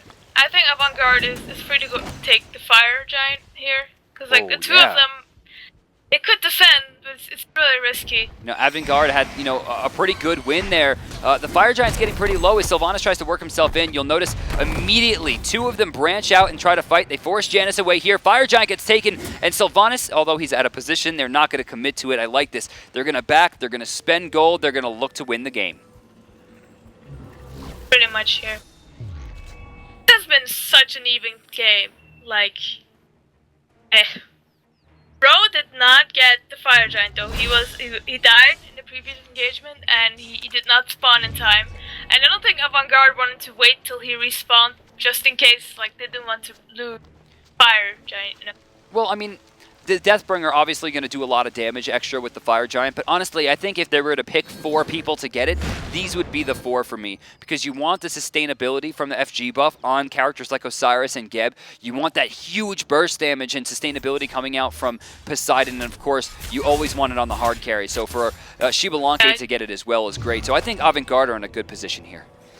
Yeah, they are. I think they're pushing right lane now. Their goal is most likely to get a Phoenix, at least, although Direwolves are here to try to defend this tier 2 tower. We got a 5v4 grouping here. As you see, Apollo is not in position. 4-man Wrath of Terra, but the Geb shield negates a lot of it. Yes. Let's knock up. Suket is really low because of the Kraken. Fear No Evil does connect too, but they do not pick up anyone. Laney got really low as well. Both Lord of the Afterlife by Osiris. Knock up from Geb. Laney is able to get out. Yeah, he did get out. No, they don't get any kills, really but I don't know if they were super necessary. They still get the tier 2. The Phoenix is still getting pressured, but Yada was able to back and heal up. He might be able to get to the front line. He still has his ultimate, and he's driving people to use their Aegises, to use their jumps. A successful defense so far. No, wait, did the Phoenix fall? No, the Phoenix did get picked up there. I don't know if it was that successful. Only good that Solo might be picked up here, surrounded by 3 members of Direwolves. I love the fact that Janus used that portal too to cut off his only escape route, just in case somehow Osiris was able to escape from that one, whether his ult was coming back up or what have you. Janus had that covered. I love this new aggressive Janus, but it might be too little too late. They're down 6 kills, they're down a few Gold Furies, they're down a Fire Giant. Zayden, bring us to the graphs. XP difference is about 1k, gold difference here, spelling the bigger difference is about 3k. Now, DM, I have a question for you here. Do you think Direwolves can get back into this game? And if so, what should they be doing now? This is exactly what they should be doing, but they gotta do it quicker. Oh, Shibalanke's here, he sees it, and you see them already start shuffling. Geb's here, Geb's shield is going to change Serket's plans. She's stuck, taking a lot of damage. She's forced away. Gold Fury gets repulled, still about 50% health, when Sylvanas is looking to blink in. Vanguard might be able to pick up the... Serket wants to go in, but she does not want to die. Avant-Garde is secured. That's a 3-man Wrath of Terra. Cataclysm does hit too. But no further engagement so far. Poor Geb is really low. That's Kraken. Good. Does get Aegis by the Hades. Oh, tunnel vision though from Osiris. In a bad spot. Yeah, he's diving super hard for it. He might be caught. Geb's shield again though, coming to the rescue. Yeah, Sparks has been on point with those Geb shields. It was always been on people that needed it the most, and he did wait for the last possible second. Ooh, he's dotted. Serket's forced to jump away here. Rising Jaguar doesn't proc. You'll notice him using that mez just for some kind of Oh, and look, he's using the branching bolas. He doesn't quite get it. Needed one more hit. Nice play. Oh, Nice play. that was nice. Oh, I can appreciate that. He used the branching bolas off of the tower and hit Apollo, but sadly it did not connect. But, I mean, at the end of the engagement, it winds up being a really big win for Avant-Garde. They not only take the middle tower tier 2, but the Gold Fury as well. They extend their lead up to 7,200 gold, and a lot of that right now is in hand. They're going to be able to back, spend that extra gold, and then Fire Giant's coming up in 30 seconds. And they're denying experience to Direwolves as well. They're picking up all of their, like all those 2 buffs. The red has been picked up and the purple. Deny Avant-Garde, oh god. Direwolves are denying Avant-Garde more gold than Speed buff going to be taken here? Pretty much the only buff, that and the blue buff, they can secure at this point. That's all they have in their jungle. They should be trying to get these buffs. Maybe not for the buffs themselves, but just for some kind of golden experience, right? Not everyone's level 20 yet. Serket desperately needs to get that final level of Last Breath online. It's gonna help him out a lot. 4-man grouping from Vanguard around the Fire Giant. There's only 2 members from Direwolves here though. Yeah, it's getting a little bit dire. Oh god. Nice pun. I can always appreciate puns. Fire Giant started though. Red has complete control over the area. Blink in. Shockwave doesn't use Kata. Just great discipline right there. Sarah does his 4, but no follow-up from Direwolves. Diving to the back line. Comes in. That is... Alright, 3 ultimates used from Avant-Garde. They were able to pick up the Giannis. I think they're going to get more than Giannis. This is going to be the 4th right there. Serket by herself. She ambushes in the wrong direction. Fire Giant here is still available. They can push down the right because the Phoenix is already weakened. I don't think they're gonna go for the Fire Giant. This is only Serket, and they don't think Serket can defend this. Well, I mean, they don't have their hyper carry.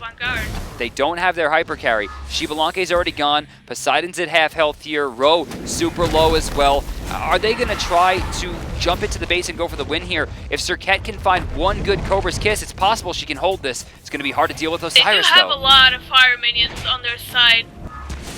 And Serket has been zoned by the Whirlpools from Poseidon. Trying to do something, but that Aegis doesn't prevent any more damage coming out from Serket. That's where she falls, and this is going to be Titan for Direwolves, and that is GG. Avant-Garde 2-0 maintains their undefeated streak. That was a really close game. That could have been either ones, but Avant-Garde showing that they are the better team. Sushi, custom mode off. How'd you do? Okay, hello. How'd you think you did? I feel like I did okay. Yeah? I could have done better. But I got, how do you say it, speechless at times, where I was like, oh no, what do I say? Yep. But I feel like overall I did okay. With some more practice I could improve as well. So, you know, just a little bit of feedback here. One, hype's got to increase, right? We get a 3-man crack and you're like, yeah, oh, look at that. That's interesting. A little bit more hype. I felt like you lost it mid-game, but Sushi, thank you so much for joining us today. You will be moving on to the voting part of the show. I didn't push the button, which is good news. For you, didn't get the... God, mean. He was about to push the red button on you after the cast. That's just mean. No, you're fine. Really mean. That's mean. Yeah, it is. Thank you so much, Sushi. That was Sushi, our second contestant of the day. No problem. And now we get a little bit of a rest while we get the next contestant set up. But for me, that wasn't so bad. A few pace issues. You know, I always consider casting to be a relay race, right? Where you're passing the baton, right? And you always have a scale of 1 to 10 on how hyped somebody is. And if I'm doing analysis at a 4, right? And she brings it in an 8, right? I have to get ready to bring it back from the 8 and then take it back down. All the way back down. It's one of the things of like flow of a cast that you don't really realize. The conversation though was good. Like early on, she was asking questions, but what she wanted to do as well. Good conversations. Did feel though that as the game went on, she started to struggle a little bit. I think some of that might have to do with lag. Now remember, she is syncing up with us all the way from Belgium, so there's going to be ping issues. You can tell that at some points I was talking about Krakens, and then she would talk about them like a deep 2 seconds later. That's what you get when you're European and you're trying to do this. I've been there, done that myself, so I know exactly what she's feeling. Life is so I can understand that one. That wasn't a big issue for me at all. She did switch a lot more to analysis though, if you noticed, as the show went on. It looked like she said she wanted to be like a play-by-play person, but then switch to more analysis side as the time went on. See, I don't mind that too much. That's a good thing, though. I think that, what you and I do is very fun, where we both kind of do a little bit of each. We do like a 60-40 split, and it gives a lot of, interesting perspectives. Because if you have one person doing analysis, it's just one person giving you opinions for 40 minutes. Having two, or better yet, when we have a pro here and we have three separate forms of opinions, I mean, that's when discussion really starts. And I think she did a great job there. The host was great. But I purposely and repeatedly would just stop talking to see if she'd take it, and she always took it. And that's one of the things you have to do. Next up, though, that was all Sushi. You'll be able to vote for her at the end of the 4 weeks, don't forget. However, the next contestant and final one of the day is going to be A-Rock. And we'll have a look at his profile on your screen right about now. Now, I met A-Rock a few, I would say about 6-7 months ago, and he asked if he could help build the Juice website. Eventually, we went in a different direction. He wanted to maintain, relevancy in the chat. I made him a mod, and, he hung around for a while, and he has been watching me cast, for however many months. And I guess, this is something he became interested in. He's been working directly with F.Dot recently. So the kid coming out of Oregon. That picture is awful, though. It's a terrible picture. We asked him to send pictures in. That was the worst one. The best one of the worst. That was the best, actually. Maybe we've got a video of him, though. You live with us, A-Rock? Yeah, what up, man? What up? Let's see your smiley face. You were going to call him Rerun. Oh, God, he's doing it again. No, look, that's a much better photo already. Jeez. How you guys doing? He's got the bow tie. Yeah, that's too far. I'm done. I don't like this guy. I want to push you just because you put a bow tie on. So many of these wannabe casters try and steal it. Usually does it too. Mad. It's not happy. Welcome to the show. To be fair, this is a Dungeons and Dragons bow tie. I'll see you get it from Loot Crate. That's the shirt. Hey, why you gotta? Come on, man! I know where every bow tie is made, my friend. It's my duty. Welcome to the show, A-Rock. So tell us a little bit about what you're looking to do, whether it's analysis, play-by-play. Tell us about why you want to cast, etc., etc. All right, so I'm looking to do the play-by-play. Like, I'm looking to bring the hype, pentakill, that stuff. A little bit about me. I like to cast in my spare time. I got to do a little bit of it when I was younger with sports and stuff, but never really got to go much further than that. Now I'm just looking to bring the hype to SMITE and, share my love with everybody else. Bring the hype to SMITE. Well, you're going to get the opportunity to do that. Then if you want to do the play-by-play stuff, you're more than welcome to.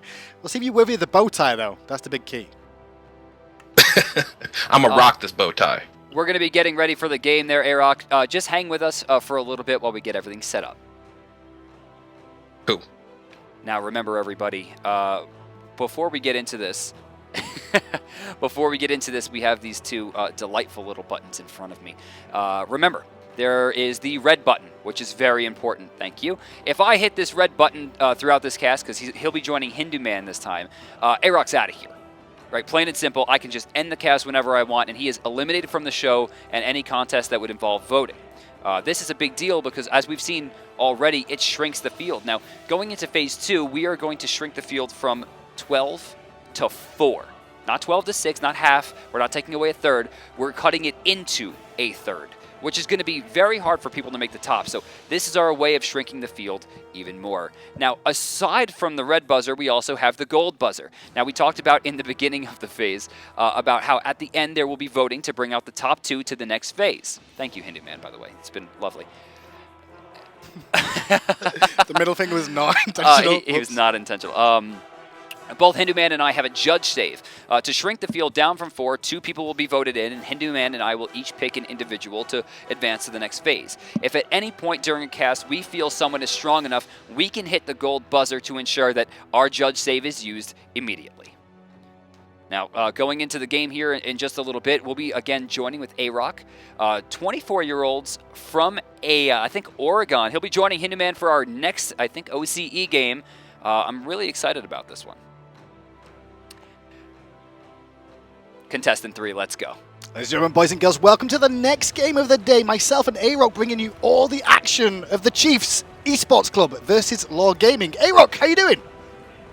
Pretty good, man. What up, Hindu? How you feeling? Not so bad. I saw your bow tie. It's made me excited already, especially because I'm not wearing one. Yeah. Talk to me about these teams, though, because I don't know much. All right, so coming out for the blue team, we've got Gruff on Neath. We've got Crazy Aussie as Chang'e for the solo, Linky Bill joining Gruff in the duo as Sylvanas. We got Maxon on Ao Kwang in the jungle, and Wizza on Hercules. Oh, curious enough, I think Crazy Aussie is going to go mid. He's going to go mid with this Chang'e, and Wizza is going to go solo with the Hercules. Yeah, going to be a real mixture, a bag of tricks from these as well, because we've got Sun Wukong and an Odin, both gone Bluestone Pad. It looks like we're going to see Sun Wukong as the support here, and Odin in the solo lane up against that Hercules. So the matchup should favor Odin when the ganks come down. Yeah, I'd have to completely agree with you. Looks like we got just a little bit of, hey, what up? How you doing? They're peeking at each other from the mid camps. Looks like we are going to have the paradigm start coming out from the blue team. So they're going to go from mids to purple. Same thing with on the other side of the map with blue.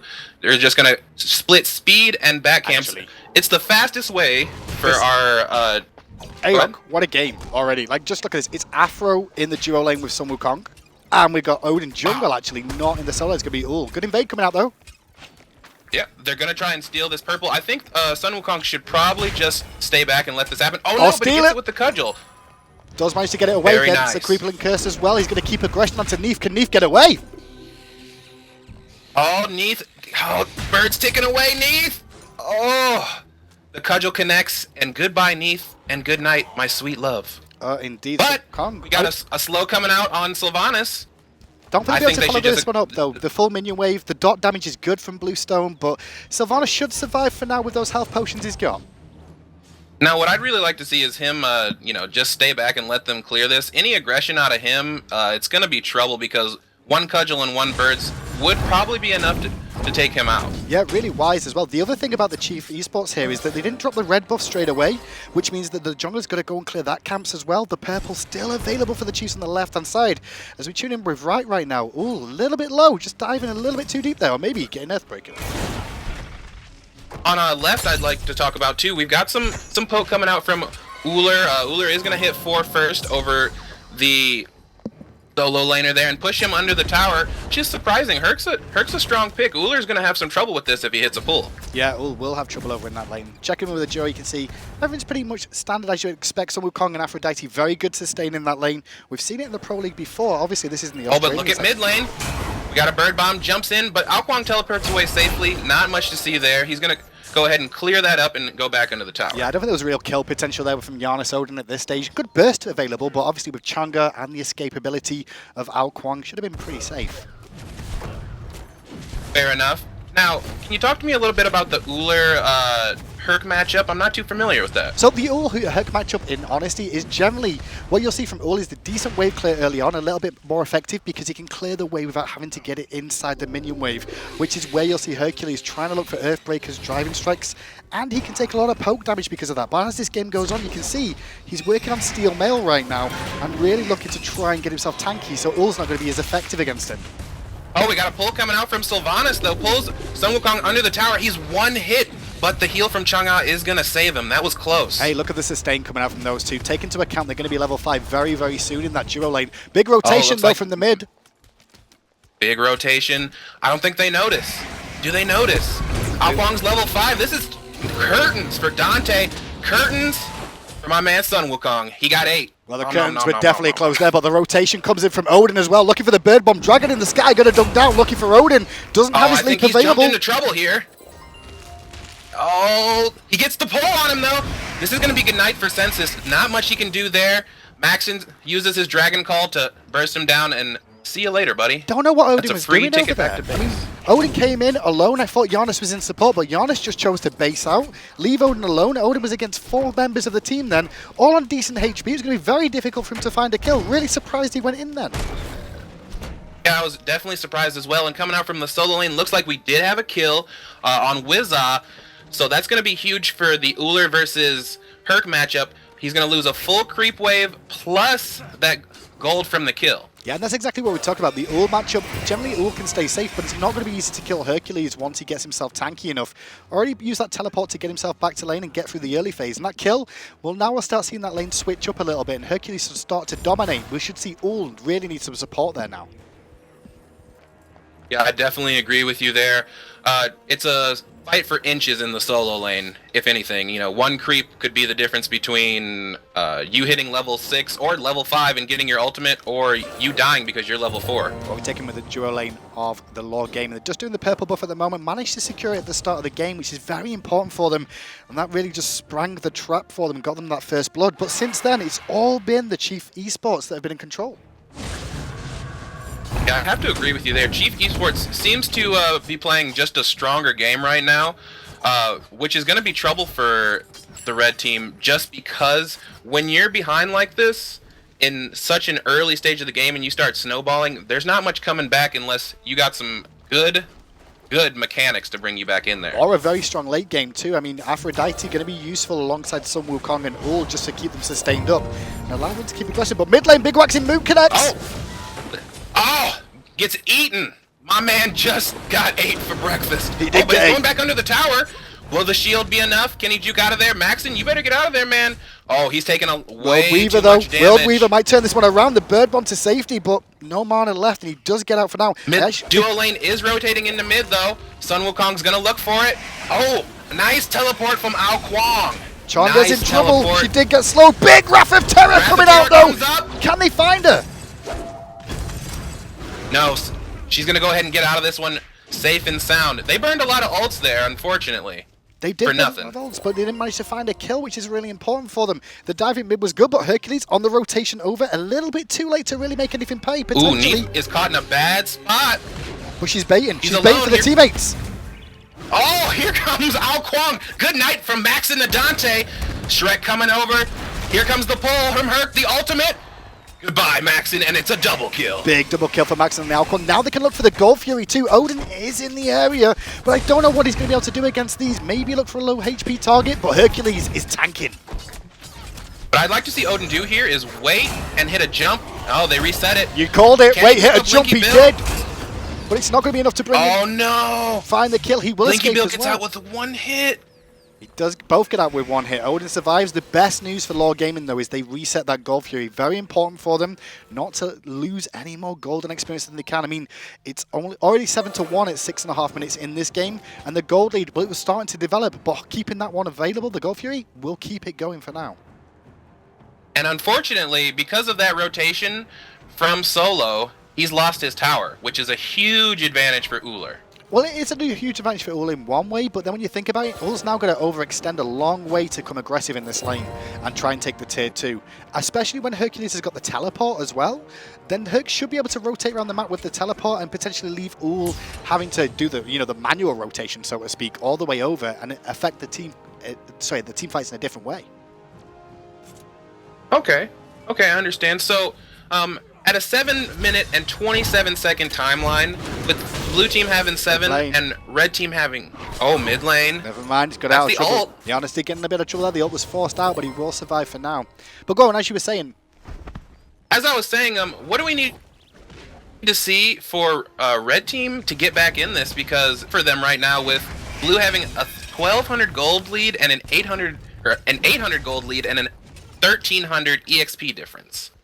I mean, with it being right now, it's not that much of a big issue. Gold at this stage of the game isn't to the magnitude where the game's over by any stretch of the imagination. 1,000, 2,000 gold lead isn't that much and can swing back after just one team fight. Experience-wise, 1,000, well, they've just farmed a little better. Or maybe it's just down to the kills, because if you think about it, it's generally the kills that have made the difference in this game so far. Very true. The kills in that one tower. Looks like we've got a bit of grouping coming out from Ao Kwang and Sylvanas. Are they looking for the Afro, or is he just kind of poking around, seeing what he wants to do? No, he's looking. He wants that Afro. Odin Giannis is There's the root. He's going to blow her up. The back off is going to be good, but that's too bad. Oh, but she ults. Perfect timing. It's not going to be enough to get away. Yeah, here's the turnaround, though. Sun Wukong is here, and Ao Kwang's very, very low. Locked inside the ring. The jump, Neath backflip, the root. Oh, but you can't escape that Sun Wukong, and you can't escape that Sun Wukong. And that was the big issue from the Chiefs there for me, is that they overstayed their welcome in that duo lane. They found the kill, but when you're against a Giannis, a Sun Wukong, and Odin, through space and time, you've also got the 72 transformations. They can rotate so quickly over there that it's really risky to stick around too much and dive the kill. They failed the kill in the initial attempt. They should have backed off. I agree with you completely. And to just recap that team fight a little bit, that was a 3 for 2. So, again, swinging in favor of the blue team. Or, excuse me. Red team that time. The red team. Yeah, so it's going to help them out, close that little golden experience gap, which they managed to get back a little bit because the tier 1 tower, as we already knew. But for the most part, this game's going to continue as it stands. Everybody, itemization-wise, Chronos pendants for both the mid laners. Chang'e finally going to be finishing off her boots relatively soon. I believe the bunny's on its way back with those now, so we should see that one be finished, and then the penetration should go a little bit higher. Actually, that's a lie. The bunny is still with her. I thought it was already on the way back. What I'd like to see now is maybe we're at 10 minutes here, so maybe some grouping. Oh, but the Blinken comes out from Maxin. Is he going to pick up Giannis? No, he ults out of there. He's safe. Yeah, left-hand side, Giannis close one. does manage to get out, go over to Afro. Afro's going to heal up, and everyone's going to be fine. Maybe, though, the Chiefs feel like they could go aggressive on this Gold Fury here, Rock. I mean, the opportunity with through space and time down, maybe they could rush it.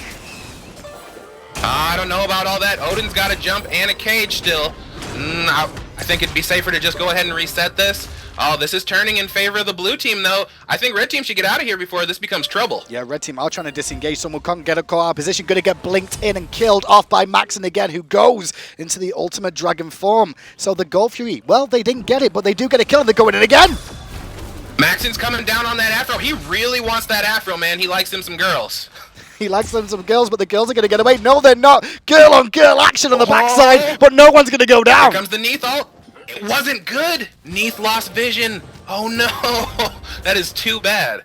Too bad in the jungle. Odin, Neath going to meet each other. Both full health, not going to go engage, but look at this. Odin slightly caught out, may have to leap over the wall to the red buff, using his shield to buy him a second. He will get out for now. Yeah, and now they're going to go ahead and start that Gold Fury, and I think it's going to be uncontested at this point. Odin may poke around, but unless he wants to die, he should probably just through space and time, though, and try to get a jump. Oh! There goes the Giannis ult, the Spirit Gun. Here comes the jump. Caged in, he's got 3. Chiefs get the Gold Fury. I don't think they're going to goes get down. This is not a good play, though, for the Chiefs, honestly. They got the Gold Fury, but they're all going to die. Oh! Shrek takes him out, and he teleports. This is curtains. That is too bad. So they got the Gold Fury, but in exchange, they lost 3 people, and red team has lost none. You want to talk about a comeback? Here it is, boys. Well, let's check out the grass, because you should see, because of the Gold Fury going to the Chiefs, but the kills in response, well, that's even things up to an even game. 300 experience in favor of Law Gaming, 700 experience in favor, sorry, gold in favor of the Chiefs, but mid lane now, Hercules 2v1 in Will Weaver onto Ul. He's going to back out. The ult is good from Herc. He's one hit, he misses the axe. Is Herc going to chase this? No, he's just going to back off and let it go. Thank God Ullr got out of there for safe, but Sylvanas and Neath are going to try and collapse on these two in duo lane. It's not an easy thing to try and pick up the kill onto those two, though. I mean, the sustain and the escapability of both Aphrodite and Sun Wukong going to be too much for just 2 roots to handle. Yeah, it's just real hard to handle that Sun Wukong ADC. Yeah, kidding. But on the mid lane, looks like we do have a fight breaking out. Is Odin gonna get away? No, the ult is good from Max, and good night to Census. He got caught out there. Hey, the shield does not stop executability, remember that, and he just goes down and gets picked up 10-7 now. The Chiefs, and for me, the big talking point is all about Maxin. 8-2-1 on this Ao Kuang. Has finished Pythagorean's piece, that blink being used well. They're trying to pressure mid lane here, so is Gruff in the left lane, but mid lane we may see a fight and defense. Yeah, I think they're overcommitting here. They better get out of there before things good axe turn south. Yeah. Axes connect, but they're not going to follow up with it. Don't feel anything. Over in the left-hand lane, though, we do see Gruff still trying to pressure the towers. Neath up against Aphrodite. Hercules, though, on the right-hand side is getting a bit of free farm and may be able to bring down this tier 1, but Ull's on his way. Ullr is on his way. He did try to proxy the wave so he could get as much tower damage as possible. Ullr hits a nice axe. Herc's just going to go ahead and back off here. Ullr's going to free clear. In mid lane, we still looks like they're trying to put on the pressure. Odin blinks in with his cage, jumps on top of Sylvanas, come out, waxing moon on 2. Here comes the Neath ult, the Night Giannis. Giannis goes down. Odin running for his life now, but Crazy Ozzy will bring him down. That's going to be some free pressure in the mid lane. Now, this tier 1 should fall. The Lord Gamer are trying to collapse to defend it, but it may be too little too late. It is too little too late. Indeed, it falls, and I don't think they're going to pressure tier 2. What I'd like to see them do here, get these mid camps, get back. Now, it looks like they might be overcommitting just a bit. Neith needs to get out of there. She's taking a lot of poke damage. But she will will unravel and also get the heal off of Chonga as well, which should bring her back to full health. So for the time being, the Chief Esports have turned it up another notch again. They're going to get the tier 1 tower on the right with Hercules and these left-hand Harpies. Yeah, it seems just like every time Chief just goes a little bit harder than the red team does. I mean, it just seems like they just, every time red team turns up, blue team turns up just a bit more just to counter that. Like you said earlier, mid tower did go down, and now we're just going to go back to our respective clearing with a 12-7 scoreline at 14 minutes. The biggest issue I can see here, Irock, is that the blue team, even though they've done very well, the only issue they had so far this game was that Gold Fury. They did secure it, but then they lost a lot of kills after it. They just swung the game for Lord Gaming to feel like they still had a chance in this one. Yeah, I'd agree with you. They had a chance with that swing there, but now it looks like things have swung drastically in favor of the blue team with 3,000 gold and 3,000 experience. What is that? That's basically a whole item, am I right? It pretty much is a whole item. I mean, it's going to be effective for at least one member, but when you think about the 3,000 gold lead there, Arook, you're not talking about a whole item. Maybe a whole item as a team, not individually, though. Oh, okay, I see, I understand. That makes a lot more sense for me. So, can you explain to me now what red team has to do to get back in this and, you know, be a little bit stronger, maybe get presence around Fire Giant at this point? To be honest, what they should be looking to do is just try and farm up a little bit more. They're starting to lose an experience quite a bit at the moment. It's really starting to hurt them. Wall coverage of the Fire Giant is going to be important for them, but their team fight is where the strength is, their mobility around the map. They should be looking to try and find picks more than anything else, and not necessarily look for a big team fight. Even though they do have that afro, I think they're better at picking people off. Yeah, and can we just talk about how well Maxon has been playing at picking off that afro in every single team fight? He's doing his job so well as a jungler, making sure. Yeah, I mean, he's been doing his best to get around the map. His mobility's been good, but aggression in the jungle here, as we see, Sylvanas may be a bit stuck here. Actually, no, he's Odin. Oh, he goes down, but a Waxing Moon does come out on the Uller. He's not going to be able to get in there. Crazy Aussie's taking quite a bit of damage. Sun Wukong's going to ult just to stay safe here. Gruff picks up Dante, though, in the back line. A lot of aggression coming out here. Giannis picks up one. Andy Quad Zero picks up two. Crazy and that's fight. a third. Crazy fight. We're going to see Giannis get up around the back. Wizard does bring him down with a drive strike. Will Weaver connects in the mid lane. Beads from Sun Wukong is forced, but the blink in is good from Al Kwon. Can he find it? He will. Wildstorm for the Dia side. Wow. Big pickup from the Chiefs. That's going to be a free Gold Fury. That fight wasn't that good though, A-Rog. Chiefs looked really sporadic in their engagement. They didn't find the kills as clean and quick as they wanted to. But overall, the levels and experience just helped them out to stay ahead and win that fight. Yeah, the exchange was just rough. Two for the whole team. I'd take that any day in a team fight on my side. Gold Fury is going to go to them for free. Gold is going to swing even more in favor now of blue team. Yeah, and about 6,000. It's looking rough. 6,000 gold in the lead is nothing bad to shout home about. Hercules from the solo lane Wizard. He's done pretty well for himself. 2-0-1 was up against an Ul early on, and it started to work out for him. Gruff though in the solo, so the duo, he should be able to find the tower here, I feel. Yeah, I'd say this tower should be. Oh, maybe not. Dante's pushing him out pretty well, and that is an Aphrodite for sustainability. I think that tower should be just fine for now. I think one of the issues with Dante here, he started off with the meditation. I never spoke about it, but to be fair, it's not worked out for him. I don't feel like it's been useful at any stage of this game so far. Yes, he picked it up for extra sustain, and he'll be looking for the salvation of this one. We got some pinging coming out in mid lane. Hits a portal on Crazy Aussie. Nothing crazy gonna happen there. So going back to what I was saying about Afro, I mean, salvation will be useful against the Al Kwon, but if you're not going to finish it early, then it's just a wasted active so far. They're wasted through. There's the ult from Giannis. This Neith might be in trouble. There's a big Here chase comes down, bird form from Shrek. That's 5. That's the whole team. Neith is in trouble. This tower is going down, or so help me, Lord. There's the drop. There's the portal. Melting that Giannis. Maxon takes him out. Got baited hard. Wrath of Terror comes out as well. Al Kwon is trapped in the circle. So with Odin, who's going to fall down to Gruff. Now he's to the center to Sun Wukong as Chonga comes in with a big waxing moon. Goes down. Oh, he's an execute. Oh, that's a decoy. I almost see. Even I was fooled by the decoy. Waxing Moon. Oh, but he does execute Dante. Finding that afro is important. Driving this looks strike. like it's going to be a free tower. All in the bed. Yeah, this tower's going down. Oh, the boulder There's connects. And managed to Good bring night. it down. Wizard finding that kill. And not a deicide though, because Shrek is still alive. But the tier 1 falls. Can they get the tier 2? Oh yeah, this tier 2 is free. And can I say how great that pinata is? That pinata is so great. It's a pretty little ability, isn't it? It's just a shame you can't knock it. Imagine if you could auto attack it and it'll bounce a different direction. That'd be really cool. Are they gonna push for the Phoenix here? No, they're just gonna get back. It's wise not to. And group up. Wise not to. I think they're gonna start taking things. They've got a lead, but if they try and pressure the Phoenix, the respawns are still too short for them to put the pressure on. And now we see Law Gaming gonna come in again. This is bad. I think they're overcommitting here, but the two-man Waxing Moon. Maxon finds another kill on Snesses, and Crazy Aussie finds a kill on the Shrek. Another free tower. Yeah, I think if I was them, I would have just gave that up.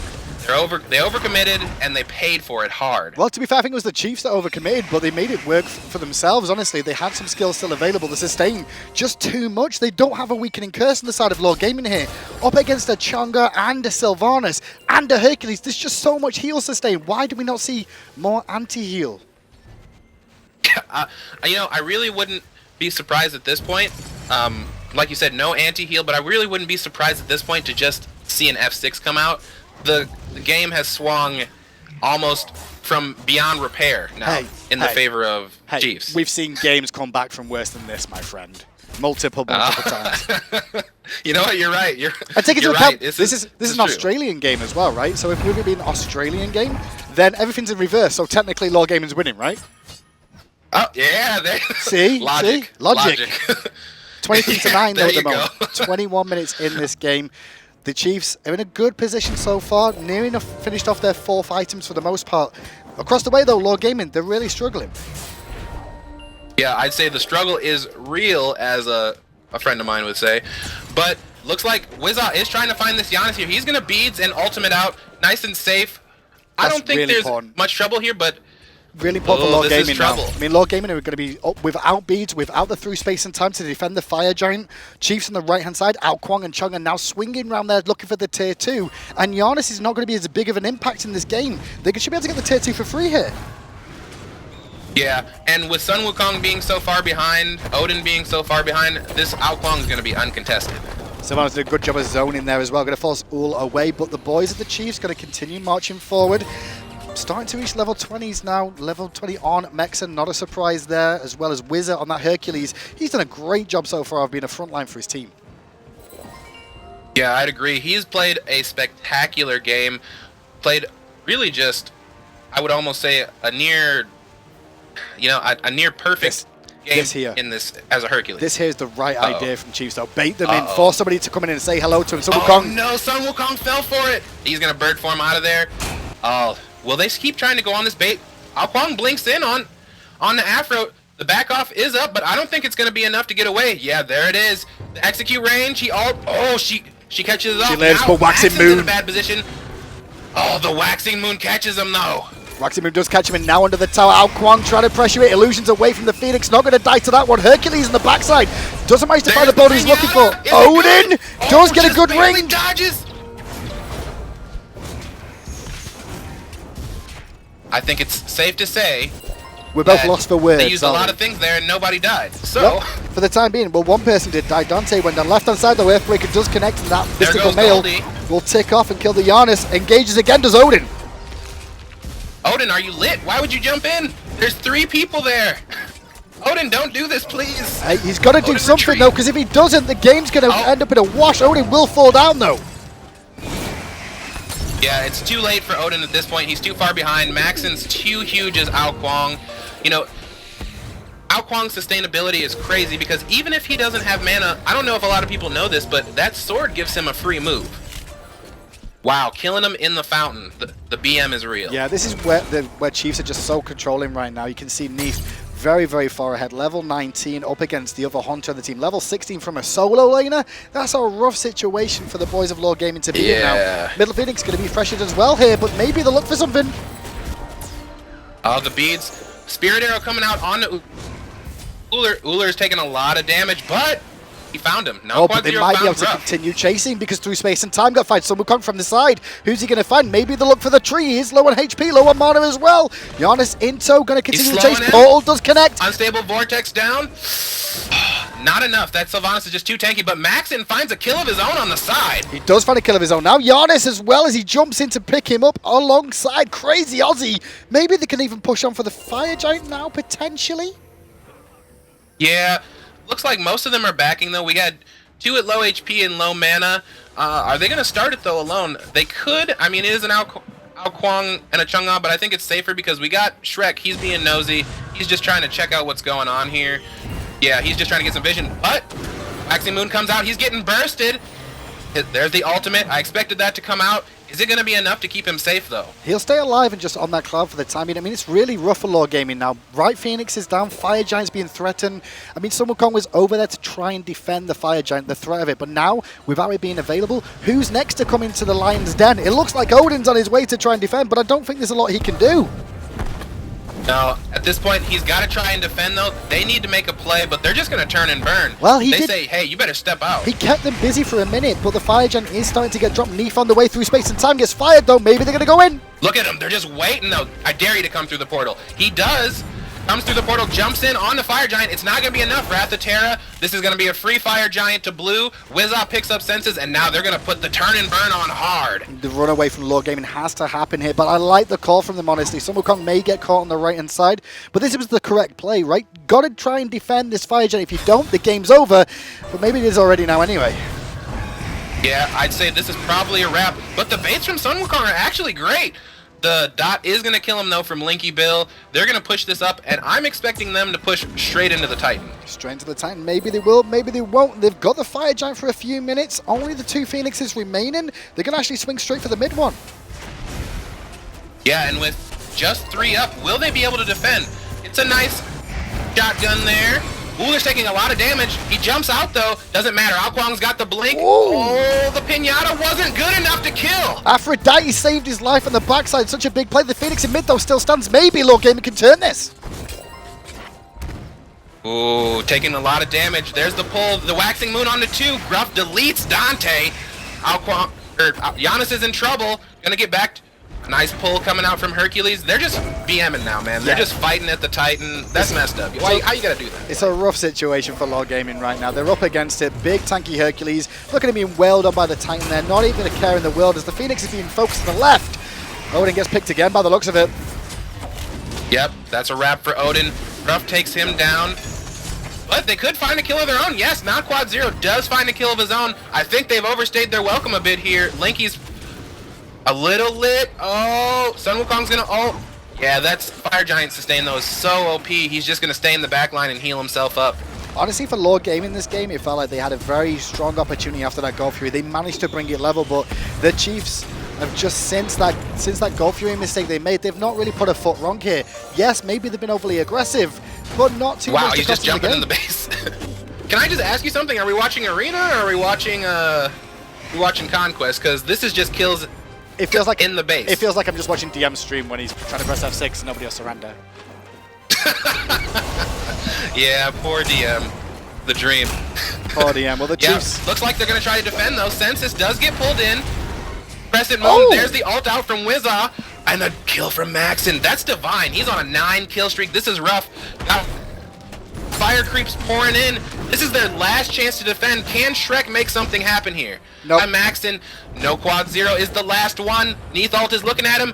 And that's a wrap for the other team.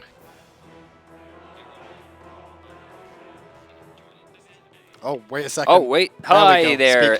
There we go. Hi. Caster mode off there, Arok. Nice job. How do you feel you did? I feel I didn't do as well as I possibly could have. I had a lot of repetitive marks. I don't feel that I filled the air. And I feel like I was repeating Hindu Man quite a bit. And I tried to avoid pronouns, but I had pronouns. You know, it's funny. One of the things I thought of at the end is, like, we just said he is on a divine. Who's on a divine? But then I looked at the kills. I'm like, oh, he has 16 and no one else has 8. Him. So I guess it's him. Yeah. But, dude, great job. Thank you for joining us. You have made it on to the voting portion of the competition. So your fate is now in the hands of the community. So good luck with that, buddy. We'll see you hopefully. For A-Rock. in the next couple of weeks. You're going to have to get a different bow tie now because you've got to change them every week. So, major discussion here is, I say Oregon. It's apparently Oregon. Oregon? Oregon. Oregon. I think it's Oregon. That's what American TV taught me anyway. For me though, A-Rock then, between me and Eric, there's a little bit of uncomfortability to me because like we both tried to cast at the same time sometimes, and that can happen, you know, until you feel each other out and exactly what people want to do. Yeah, actually one of my notes was, as time went on, the flow got better. Right? Yep. You guys got a little bit more chemistry going, and I think it worked out a little bit more. So let's touch a little bit about the people that we saw today. Of course, first being Electropolitan. Electropolitan had some trouble. You can see he has been eliminated. He was nervous, but what I saw in that, it didn't feel like there was going to be anything further than what we had already seen from him, He didn't want to go any further than that. One of the things that I kind of expected when I saw his app was, this guy has a lot of style. I don't know if he's going to have the personality and talent to match it. It's not something we see very often. With that, Electropolitan falls. Then we saw Sushi. Sushi for me surprised me. She did better than I was expecting. She came out better than I expected. I thought if I was going to have to push a button this week, it may have been against Sushi. You can hear that at home now. That's what I expected to have to do today. I didn't need to, though, which is the good thing, because Sushi, she came out strong and she represented Europe and females very well. Yes, I agree 100%. And then finally, of course, the cast that you just heard is going to be A-Rock from Oregon. Oregon. It's an O production. There's Oregon. Oregon. All right, whatever. A-Rock, decent flow.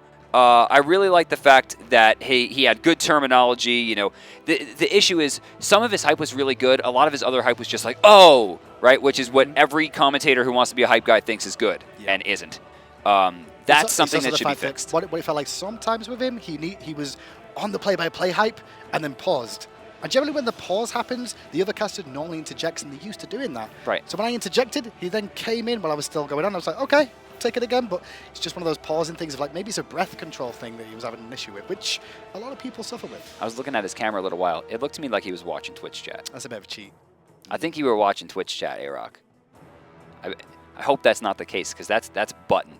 That's button. You know how many times we've had to yell at Bart for that?